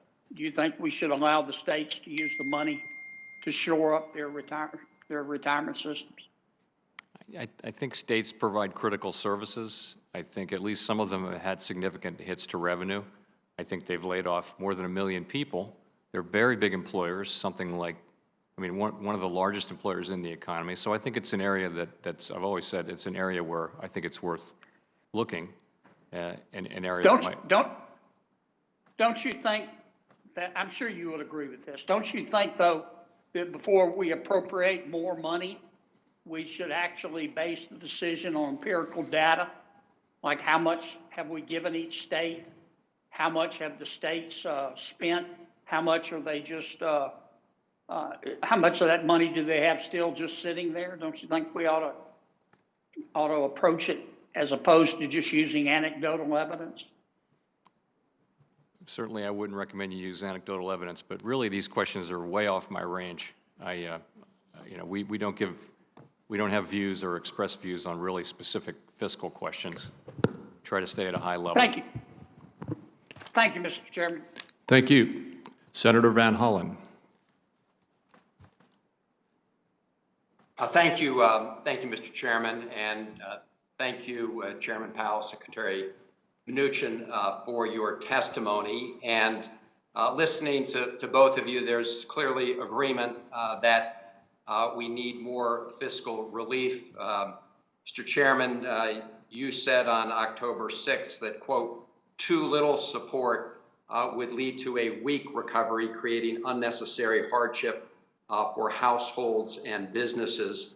And more recently, as the cases from the pandemic have accelerated, you've said there hasn't been a bigger need for it in a long time, meaning fiscal relief. And President Trump in October tweeted out, go big or go home to Congress. And just picking up on Senator Schatz's comments and others, we do need to get this done. We cannot go home before the end of December without addressing the urgent needs and the pain that American households and small businesses are facing. So, Chairman Powell, first to you, I assume you agree today with the statements you've made previously about the urgent need for substantial fiscal relief. Well, let me, when I said it, this is the most urgent need, I was talking about the whole pandemic. I was talking about, the need for the CARES Act, and I wasn't trying to speak about the need for another full CARES Act at that point in time. That's what I believe I was referring to. It is a couple of months ago. But yes, my view really hasn't changed. I think that the risk of overdoing it is less than the risk of underdoing it. That is the record of pandemics and crises. You always think people are always worried about doing too much, and you look back in hindsight and you say, well, we didn't do too much. We might have done a little more and done a little sooner. I think we tried to live with that lesson this time, as with the CARES Act and with the things that the Fed did and other parts of government. We really did act aggressively. So I would just say that we've come a long way. The CARES Act did a tremendous amount of good. We can see what may be the light at the end of the tunnel with the vaccines. And I just would want us, we at the Fed will keep at it until we're really done. And I think that some fiscal support now would really help move the economy along as well, at least to guard against those downside risks we've been talking about, smaller businesses, households, and others who are directly affected. Well, I agree. And with respect to state and local governments, I was listening to your discussion with Senator Kennedy, and I would say 1 million people who've lost their jobs is not anecdotal. That is real. As you pointed out, those are people who no longer have an income and therefore are relying on a safety net until we get everybody back to work. Secretary Mnuchin, again, I quoted President Trump back in October saying to Congress, go big or go home. Just recently, he tweeted again, go big and be focused. Make it big and focused. So do you share the President's view that we continue to need to go big on fiscal relief? I do believe we need more fiscal relief, and I think there's more work to be done. As I said in my testimony, I think fortunately the CARES Act has worked and the numbers are better than they were 2 months ago, but I'd urge Congress to pass something quickly to make sure we get something done in this session. I couldn't agree with you more, and I know that you were engaged for a period of time with Speaker Pelosi and others. What was the Trump administration prepared to do in terms of its top line number at that time? Because the chief of staff to the president was quoted as saying somewhere around $1.2 trillion or more. Is that accurate? Well, I think, as you know, we made lots of proposals along the way. There were different proposals and different components, and as I said earlier, I spoke to Leader McConnell and McCarthy and Meadows this morning and the President, and we will continue to work with Congress to try to get something done quickly. But, Mr. Secretary, you would agree it would be a mistake to allow the emergency pandemic unemployment insurance to expire at the end of the month, right? I do believe that's one of the areas. I think there needs to be some technical fixes, but I do support extending it. I also absolutely support the unspent money in the PPP being authorized to be used immediately. Right. And you also supported, I know, so the president did, funding for some state and local government relief. I can tell you, I had a conversation this morning with the general manager of the Washington Metro Transit System.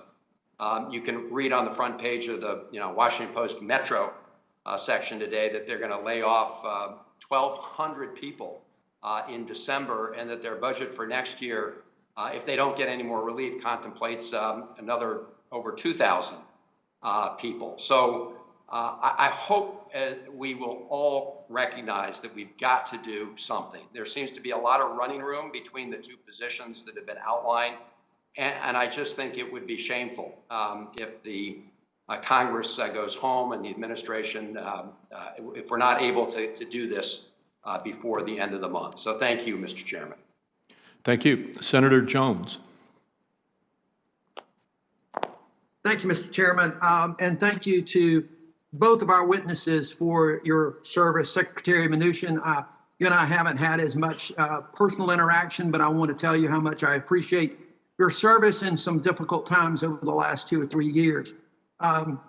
Chairman Powell, thank you very much for allowing me to get to know you, for the work we had. I so much appreciated the fact that even though your nomination was going to sail through the United States Senate, you still made a point of coming to visit with me as soon as I got sworn in January of 2018 to get to know me and to understand the office and my work on the Banking Committee. So thank you for that. I'd like to kind of revisit something that I have talked about on many occasions, and that's the racial inequalities that we witness in this country. As the nation kind of grapples with the racial inequality we've seen, the Federal Reserve's recent survey of consumer finance kind of caught my eye, highlights longstanding substantial wealth disparities between families in different racial and ethnic groups. The typical white family has 8 times the wealth of the typical black family, and 5 times the wealth of the typical Hispanic family. Raphael Bostic, the president of the Federal Reserve Bank of Atlanta, recently published a paper arguing that the country's racial economic gaps were cemented over centuries, and called on the Fed to reduce racial inequalities and bring about a more inclusive economy. And let me say that very quickly that I know, coming from a state of the old Confederacy, that most people think that some of this is just based on the state Jim Crow laws of years past. But in fact, we all know that this is not just a Southern problem. It is not just a Jim Crow problem. Those policies had been cemented by policies of the federal government, laws passed by this Congress, maybe giving some accommodation to white Southern segregationists who were in the House and the Senate at the time. But laws of housing, healthcare, even the GI Bill really kind of cemented in the inequalities that have lasted now for decades. So initially to you, Chairman Powell, as we go forward, I don't want to look back right now. I want to look forward because as we're coming out of this pandemic, we've got some real opportunities, I believe, to address these inequalities in healthcare and the economy in so many areas.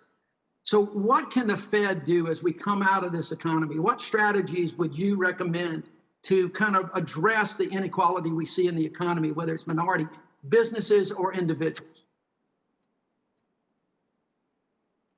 So these are long-standing inequalities over a very long period of time. And there's a real concern that we have at the Fed that the pandemic will make that worse because, of course, minorities are much represented in these service industry jobs that were so heavily affected by the pandemic.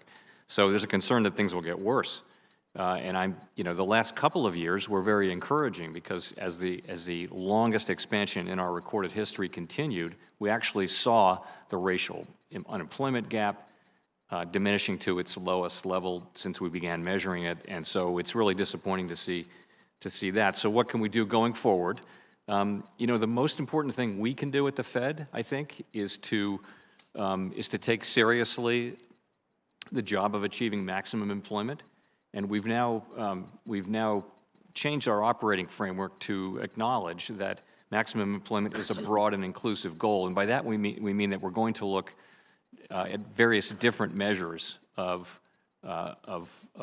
labor market conditions, including minority unemployment rates, frankly, and minority participation, labor force participation rates, and wages and things like that. We're going to look at all of those things as we try to achieve our maximum employment goal.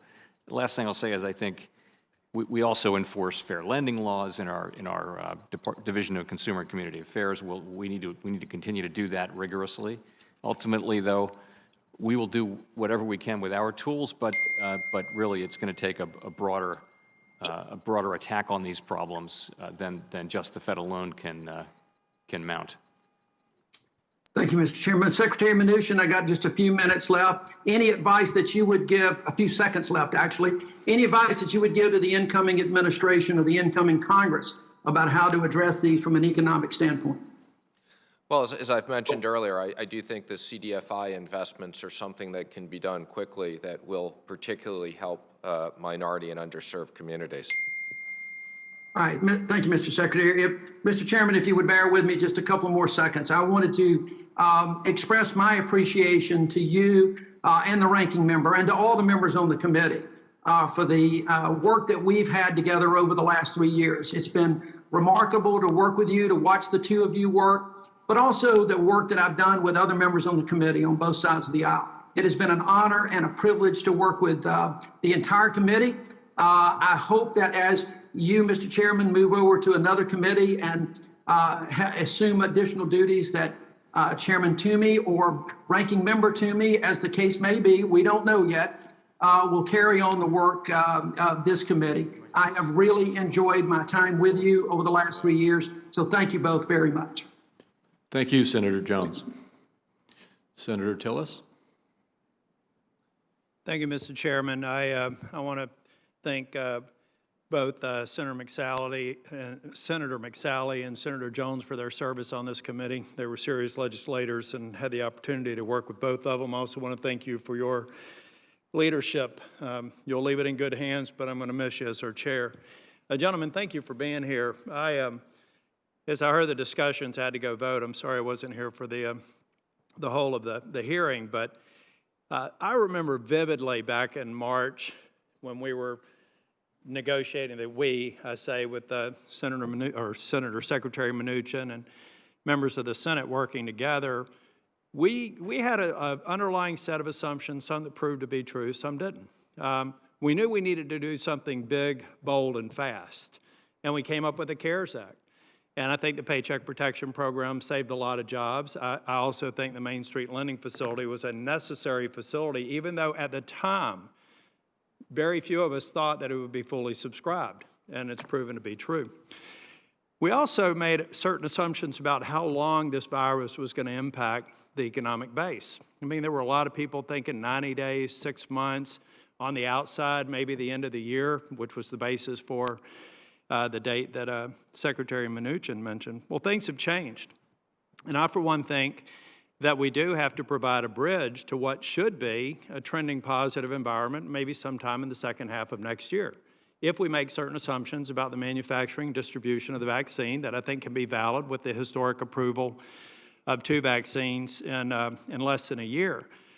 But Secretary Mnuchin, I have to remind everybody of what you've said. You have said that you think that these dates are important and that Congress needs to act, but you've also in the same breath said that we need hundreds of billions of dollars more in the Paycheck Protection Program to provide that bridge, that stabilization. Is that your basis for that we just need to cover that window of opportunity probably through the second half of next year? That is correct. Maybe the first quarter or second quarter. Yeah.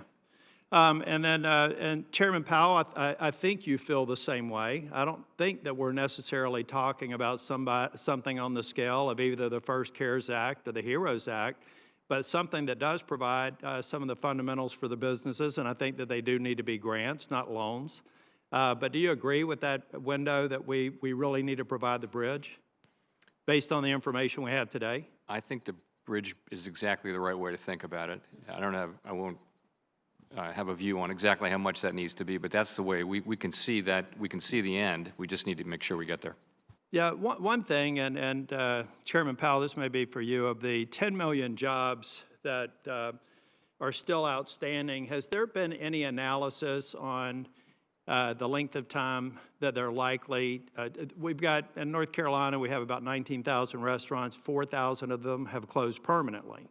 So there's a structural element of unemployment where even when the economy comes raging back, the job creators are not going to come back in time to see that pickup, say, even in the second half. So do we have any analysis on the amount of unemployment that if we provide additional stabilization funds, if we see the trending in the right direction with the vaccine, what is our structural deficit for that remaining unemployment? Or how much of that is structural long-term versus likely to bounce back as the economy bounces back because the jobs are there as the business reopens and expands? So that really is the big question we've been asking ourselves, and you have to make a lot of assumptions to have an answer about that. It really is, what does the post-pandemic economy look like? And I think the faster we get there, the sooner the vaccines arrive, et cetera, then the smaller that number of people who are structurally unemployed will be. And there are various numbers. We'll be happy to share something with you, with your office if you'd like. Yeah, in my closing time, number one, I just want to thank y'all for the extraordinary leadership and the job. I want to thank the banking industry for actually being a partner that helped us make the Paycheck Protection Program a success. I believe that we have to look at programs to take a look at the first in, last out industries. We've talked about a lot of them: restaurants, live performances, motor coaches, transportation. There's a lot of work that needs to be done, but I don't think anyone can rightfully criticize or suggest that the CARES Act hasn't been anything short of the MVP for stabilizing the economy when we hit the crisis. And you guys were two people on the team that made it successful. I don't believe that we should be asking Secretary Mnuchin to do Congress's job. If Congress is serious about funding paycheck protection, if they're serious about stabilizing the economy, then get serious about passing a follow-up to the CARES Act. Thank you, Mr. Chair. And now I guess I'm Mr. Chair. Senator Cortez Masto.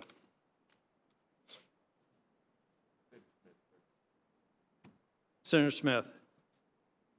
Well, thank you, Mr. Chair, and hello, everyone. First, I just want to say it does my heart good to see my colleague, Senator Doug Jones, who I'm used to sitting next to on the Banking Committee. And Doug, I just want to thank you so much for your service, and we are going to miss you. And thanks also, of course, to Senator McSally. And I know that the chair isn't here, but I want to also thank Chair Crapo for his leadership. He has been nothing but welcoming to me, and I think, though as Ranking Member Brown said, we don't always agree. I always feel that there is a way for us to work together, which is so important. I want to just start by saying I want to add my voice to the many voices on this committee today who have said that it's really important that we get something done to help families and small businesses that have been really struggling through this pandemic. You know, we've got to get something done. And I also agree that we shouldn't make perfect be the enemy of the good here. That is what I am hearing in Minnesota. And I have to say, I have never worked any place where I heard more people talking more loudly about the need for action with less action happening. I haven't had a chance to see what our colleagues, bipartisan group, have put together yet this morning, but I'm encouraged by that and hope that that will take us somewhere. And I might ask my Republican colleagues to bring this up with Senator McConnell when you all have lunch together in a couple of minutes, because there's a great need for action here. I want to actually pivot to something and have a little bit of a dialogue with you, Chair Powell, about this. You have used, I think, very appropriately this metaphor of how we need to build a bridge to a post-pandemic recovery. You point out that our economy has been responding better than we expected, but we still have a really, really long way to go. And you know, we also know that we are seeing long-term trends in inequality, which make it harder and harder to generate the economic activity, the spending that is going to drive growth in the long term. And that is what we see because of raising long-term trends in inequality that are holding back spending for families of color, minority businesses of color. This is something several of my colleagues have brought up today.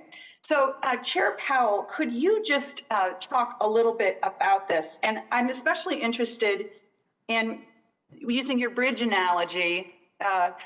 what are the risks of not building this bridge? What happens if we don't take this action right now? And the long-term impacts of this growing inequality on our economy post-pandemic. Thank you, Senator Smith. So these disparate economic outcomes across racial and other lines are a long-standing feature of our economy. They've been with us for a very long time. And there is a great risk that the pandemic is making them worse because the people who were most affected by the job losses were people in relatively low-paying parts of the service industry. That happens to skew more to minorities and to women. And so there's a real concern that if we don't act as quickly as possible to support those people, get them back to work, get the economy up and running as much as possible, that we'll leave behind a more unequal situation, which is tragic because we actually had been making good progress on these issues for the last few years. As the very long expansion, longest in our recorded history, went on, we started to see the gains go more to people at the lower end of the income spectrum. We saw racial income gaps declining, racial gaps in labor force participation and unemployment declining. We saw some very constructive things, but waiting for the 8th or 9th year of an expansion is not a perfect strategy. So I think there is an issue of wanting to do as much as we can to avoid exacerbating these longstanding differences and get back to a strong economy where we can start making progress again, which is what we were doing just back in February. Right. Well, and as the Fed chair and as the Fed, you have the dual mission of low unemployment and managing inflation, hitting inflation target rates. What if the Fed, in this need to spur job growth, and we see that there hasn't been a big worry about inflation in the long term, what if the Fed were to lower its target for employment, lower to 3 or even under 3%? What impact might that have on addressing long-term needs for addressing inequality? So actually, we've made a change in our operating framework, which I think addresses that directly. And that is, while we're going to have an estimate of the natural rate of unemployment, we're not going to act on that, even if unemployment goes below that, unless we see inflation or some other problematic thing that seems to be linked to where our rates are. So we're not going to preemptively raise rates until we see actual inflation now as a consequence of low unemployment. And I think that's a lesson that we learned during the last expansion when we saw very low, 50-year lows in unemployment with really no and very high participation, really a strong labor market as we've seen in my lifetime, without inflation acting in a way that was concerning. Thank you, Chair Powell. Thank you, Mr. Chair. And I also want to extend my thanks to Secretary Mnuchin for his service. Thanks very much, everyone. Thank you. Senator Kramer. Thank you, Mr. Chairman, and thank you to the two witnesses, of course, for being here. And let me just also say congratulations to Chairman Crapo on a wonderful 2 years as chairman, and you've been great to me and to the whole committee, and really appreciate your approach. And also thank you to Senator McSally, Senator Jones. We will miss you both, and we're very grateful for your service. Now, it shouldn't surprise anybody that the issue on my mind, the one that I pretty much wake up thinking about every day, and wondering how we're ever going to tackle it, of course, is with the CARES Act, is PPP forgiveness. And Secretary Mnuchin, I just want to address a couple of things directly to you.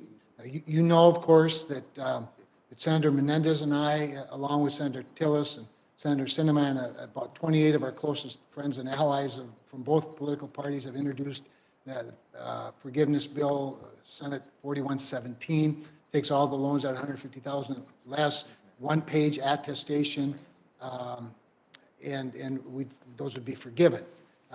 Those $150,000 and less loans make up, like I said, 85% of the total loans, but only 26% of the dollar amount. And both of you, now both the Chairman Powell and Secretary Mnuchin have said during this hearing that what businesses need are not loans, but they need grants. Well, forgiveness was a major component of our bill. And once again, in my view, Congress did what it often does, and it doesn't prescribe enough of a solution that allows the bureaucracy, which I fear more than the devil himself, frankly, to come up with their own rules and regulations that are always aimed at CYA, no understanding of how a business operates or how it keeps employees. But when we passed PPP, as you'll recall, it was designed to largely be forgiven. It was designed to keep people on a payroll so they avoided the unemployment rolls. We encouraged, almost forced, small lenders and small borrowers to use the program. I've talked to literally hundreds, multiple times, hundreds of community banks, consumer banks, large banks, credit unions, even farm credit services about PPP and why it needs to be utilized. And yet, here we are still waiting for another package. It is my hope, desire, conviction to work my tail off to prescribe a solution to this. But in the meantime, Mr. Secretary, I've been very disappointed in SBA's response. They seem to use, like the bureaucracy always does, use their discretion to the advantage of the government, not to the advantage of the small business. Let me give you just some specific examples that I've heard from my constituents. I'm going to give you one borrower example, small business, pretty typical, I think. Here's what they wrote to me. Senator Kramer, please help. That's the opening line. With Congress not passing a new stimulus, it leaves many small businesses in a bind. The problem is, as we go to our bank and ask for an operating loan, they tell us not until you get your PPP forgiveness. Now, why haven't they gotten it? You know, we've been pretty instructive on this. The bank says until we receive notice from SBA that our original PPP loan has been forgiven, they aren't going to give us the money. Here's how slowly they're working on this particular loan. This is a loan of just right at about $100,000. They have moved so slow that they needed some pressure from us. So we applied that pressure, and here's what it took. It took 9 weeks, Mr. Secretary, to forgive a $100,000 loan where the program was designed for it to be forgiven. This is a small hotel operation in Bismarck. 9 weeks, and guess what? It took really 9 weeks and 1 day, because the day that we made the call to inquire at SBA, they finally forgave the loan. Now, this is just one example out of hundreds, maybe even thousands of them. Here's one from a lender, before I let you answer. Here's a lender that says, just reaching out as FYI, SBA has requested additional documentation on 5% of the loans, ranging from $3,700 to $134,000, and an average of $33,000 per loan. It's a waste of time. So the bureaucracy, again, always does what the bureaucracy is going to do. Mr. Secretary, this is very disappointing. This is very disappointing to people who didn't even want to take loans. They could have laid all of these people off. They could have gotten that very generous unemployment extension program, but they trusted us. And SBA did what we just know the bureaucracy is always going to do. They've extended the time. They've asked for more documentation. They've put more demands on them. The cost to comply is now $2,000 per borrower, and it amounts to billions of dollars. Obviously, my time is up. I'd love to hear more from you. I've got lots more to say about it, but we've got to do better than this, Mr. Secretary. I agree with you. We need to do better, and we support legislation to help forgiveness. But in the meantime, use your discretion. Please use the flexibility that the agency has, and tell the bureaucracy to stop being such a bureaucracy. There's a big disconnect between the bureaucrat and the business, and the billionaires in the business. We need small businesses to thrive. Thank you, Senator Cortez Masto. Thank you. Gentlemen, thank you. It's great to see you again. So appreciate you being here. Let me jump right into it. As you know, I talk to you about this all the time. I come from Nevada. The hospitality and leisure industry has been so hard hit. Nevada's unemployment rate now is more than 12%. We know that more than 175,000 people continue to claim unemployment insurance. Just the statistics from the American Hotel and Lodging Association that nearly 70% of hotels may close by the end of this year if they do not receive additional government funding. And I will tell you, in Las Vegas and Reno, employment in our hospitality and leisure sector is down nearly 25% and 14% respectively. So let me start there with both of you. Secretary Mnuchin, what is the administration or what are you advocating moving forward that we should do to address really the impact that we are seeing on our leisure and hospitality industry? Well, specifically, and I agree with you, that this industry has been devastated. I believe that the PPP could immediately help people.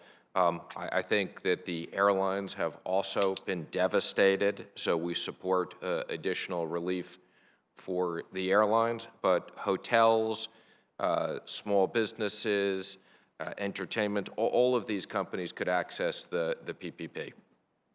Well, let me jump back there, because when I talk about hospitality and leisure, I'm talking about restaurants, I'm talking about live events. And if they're accessing the PPP, they're not looking for loans. And I think you've said it earlier, it's not the loans that help, it's the grants. Isn't that correct? Shouldn't we be looking at providing them more opportunities for grants than loans that they have to pay back? Well, the PPP, if it's used correctly, is a grant. So it's a loan that should get forgiven without the bureaucracy. But yes, the PPP is effectively a grant, and that's what they need, not more loans.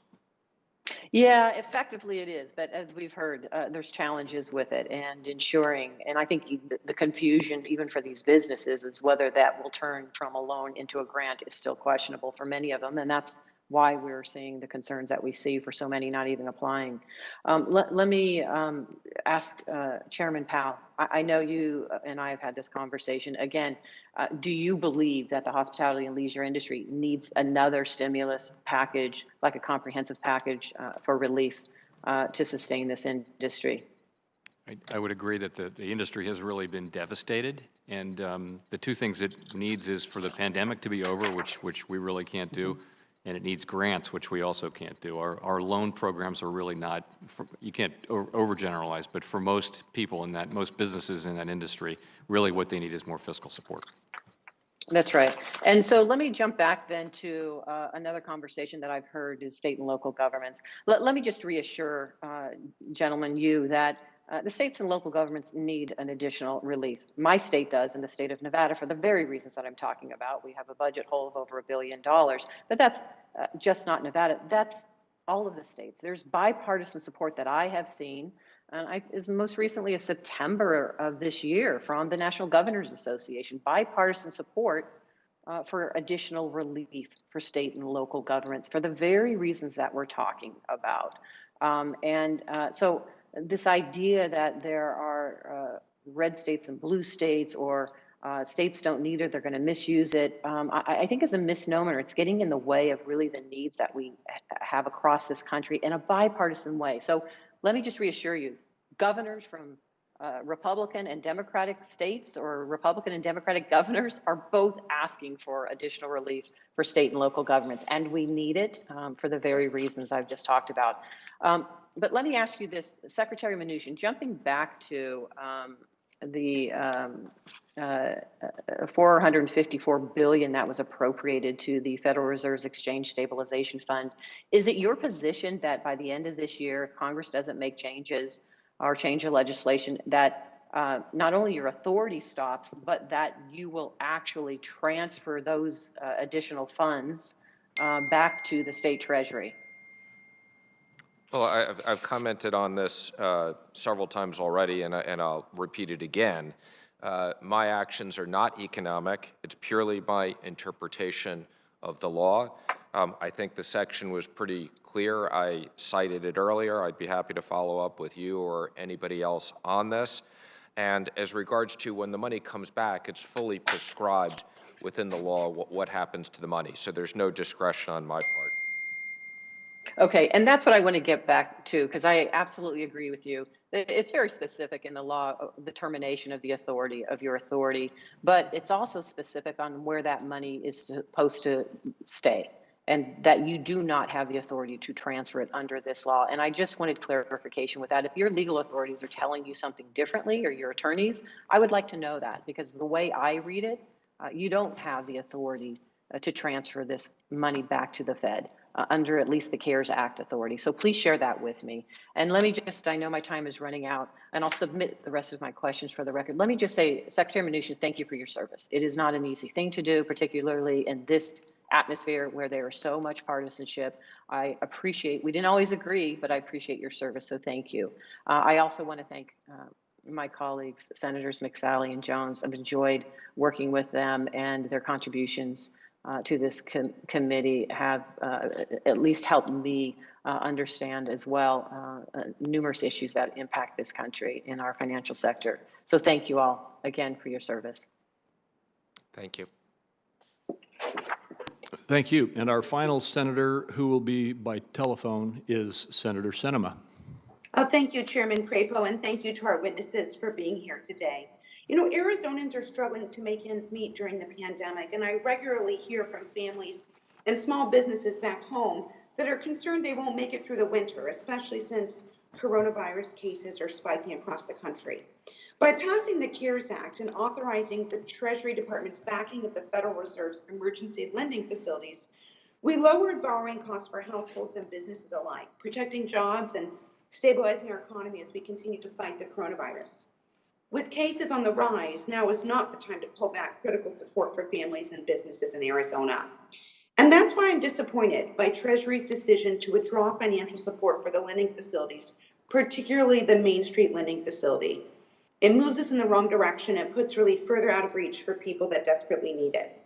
So, Secretary Mnuchin, recognizing that many U.S. businesses need direct relief as well as access to credit, do you believe that businesses, particularly local restaurants, retail businesses, and those in the hospitality industry, have what they need right now to survive the winter?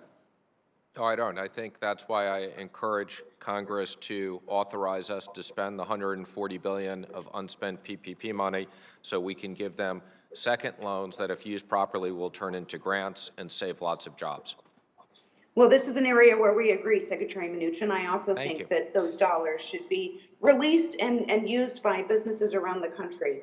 I do hear from business leaders across the state, though, that we need to expand and improve, not retreat, the lending facilities.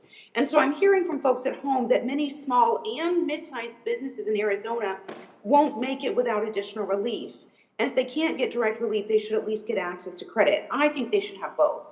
And of course, this isn't just about the businesses. This is about the small business owners and the workers and their households. There's a lot of stake here, and families, jobs, and their homes hang in the balance. You know, back home in Arizona, most people don't think that Washington cares very much about what happens to them. And my concern is that decisions to end the Main Street lending facility, where things are getting caught up in partisanship and procedure, and people are losing sight of the end result, it makes me think that folks in Arizona might be right to have given up on Washington. Now, Secretary Mnuchin, if you could just briefly respond to my question about the Main Street lending facility. We agree on funding for PPP, but I'd like to hear your thoughts about the Main Street lending facility and why you think that this should be eliminated or ended for mid-sized businesses in Arizona and throughout the country. Well, again, my reason of why it should be ended is because there's a December 31st termination date in the law. I think it's very clear. I've already cited the section. I have it with me. I won't go through it again. I'd be happy to send it to you.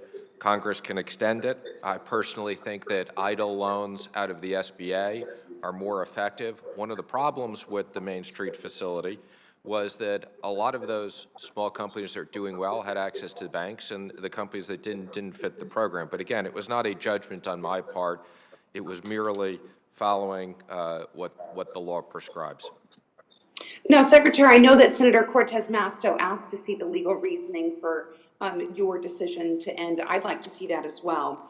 You know, we have known about some concerns around the Main Street lending facility for months. And in our last time together, I lamented the fact that I believe that Treasury and Fed jointly set these terms too stringently, and that many businesses in Arizona were unable to take advantage of them. So I'd like to reiterate that I believe that the program should be continued and that eligibility should be expanded for the facility, and the term sheet should be changed so we can help more businesses in need.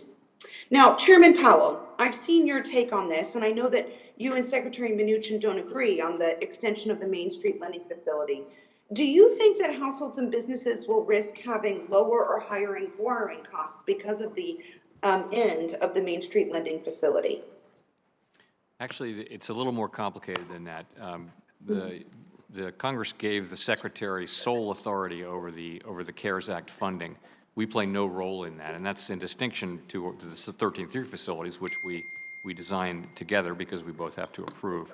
And the Secretary made that, reads the law as he said, and really his voice is the authoritative one on that, and we accept that. We accept that reading of the law. So our point really was that other central banks and any central banker would tell you that it's premature to be pulling back support for the economy. And the Secretary did indicate in his letter, and it's true, that we can either reestablish facilities or institute new facilities, and we can even have exchange stabilization fund backing for that, provided the legal requirements are met. I hope that's responsive to your question. It is, thank you. I see that my time has expired, Mr. Chairman. I do have a couple further questions, but I'll submit those for the record. Thank you. Thank you, Senator Sinema. That concludes the questions. Senator Brown has asked for a little bit of time for closing remarks, and Senator Brown.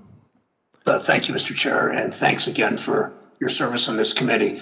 Mr. Chairman, Republicans told us today the only thing we set out to do is to stabilize the markets, and we've achieved those goals so we can end support to the facilities.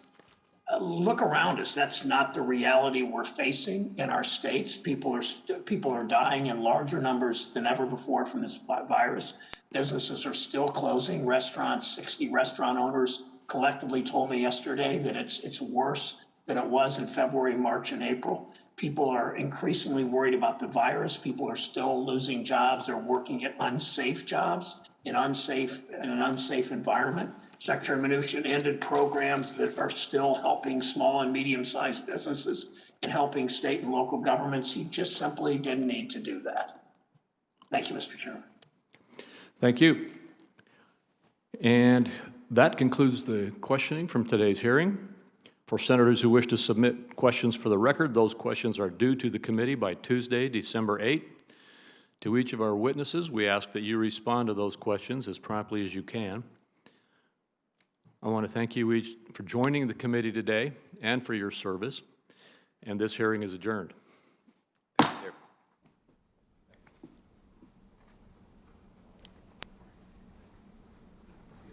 Nice to see you.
But the primary purpose is on government funding. Is that funding bill on track, or are we at risk of a shutdown here? Well, we want to make sure it's on track. So the President wants to make sure there's not a shutdown, and our first choice is not to do a CR. It is to get appropriations passed. What do you think of this Senate gang rollout, the legislation you're working on? You mean what they did earlier today? Because I've been in testifying all morning. I haven't had an opportunity to review it, but I'll be doing it when I go back to the office. I appreciate that there is some bipartisan support. Any thoughts on Janet Yellen as possible successor?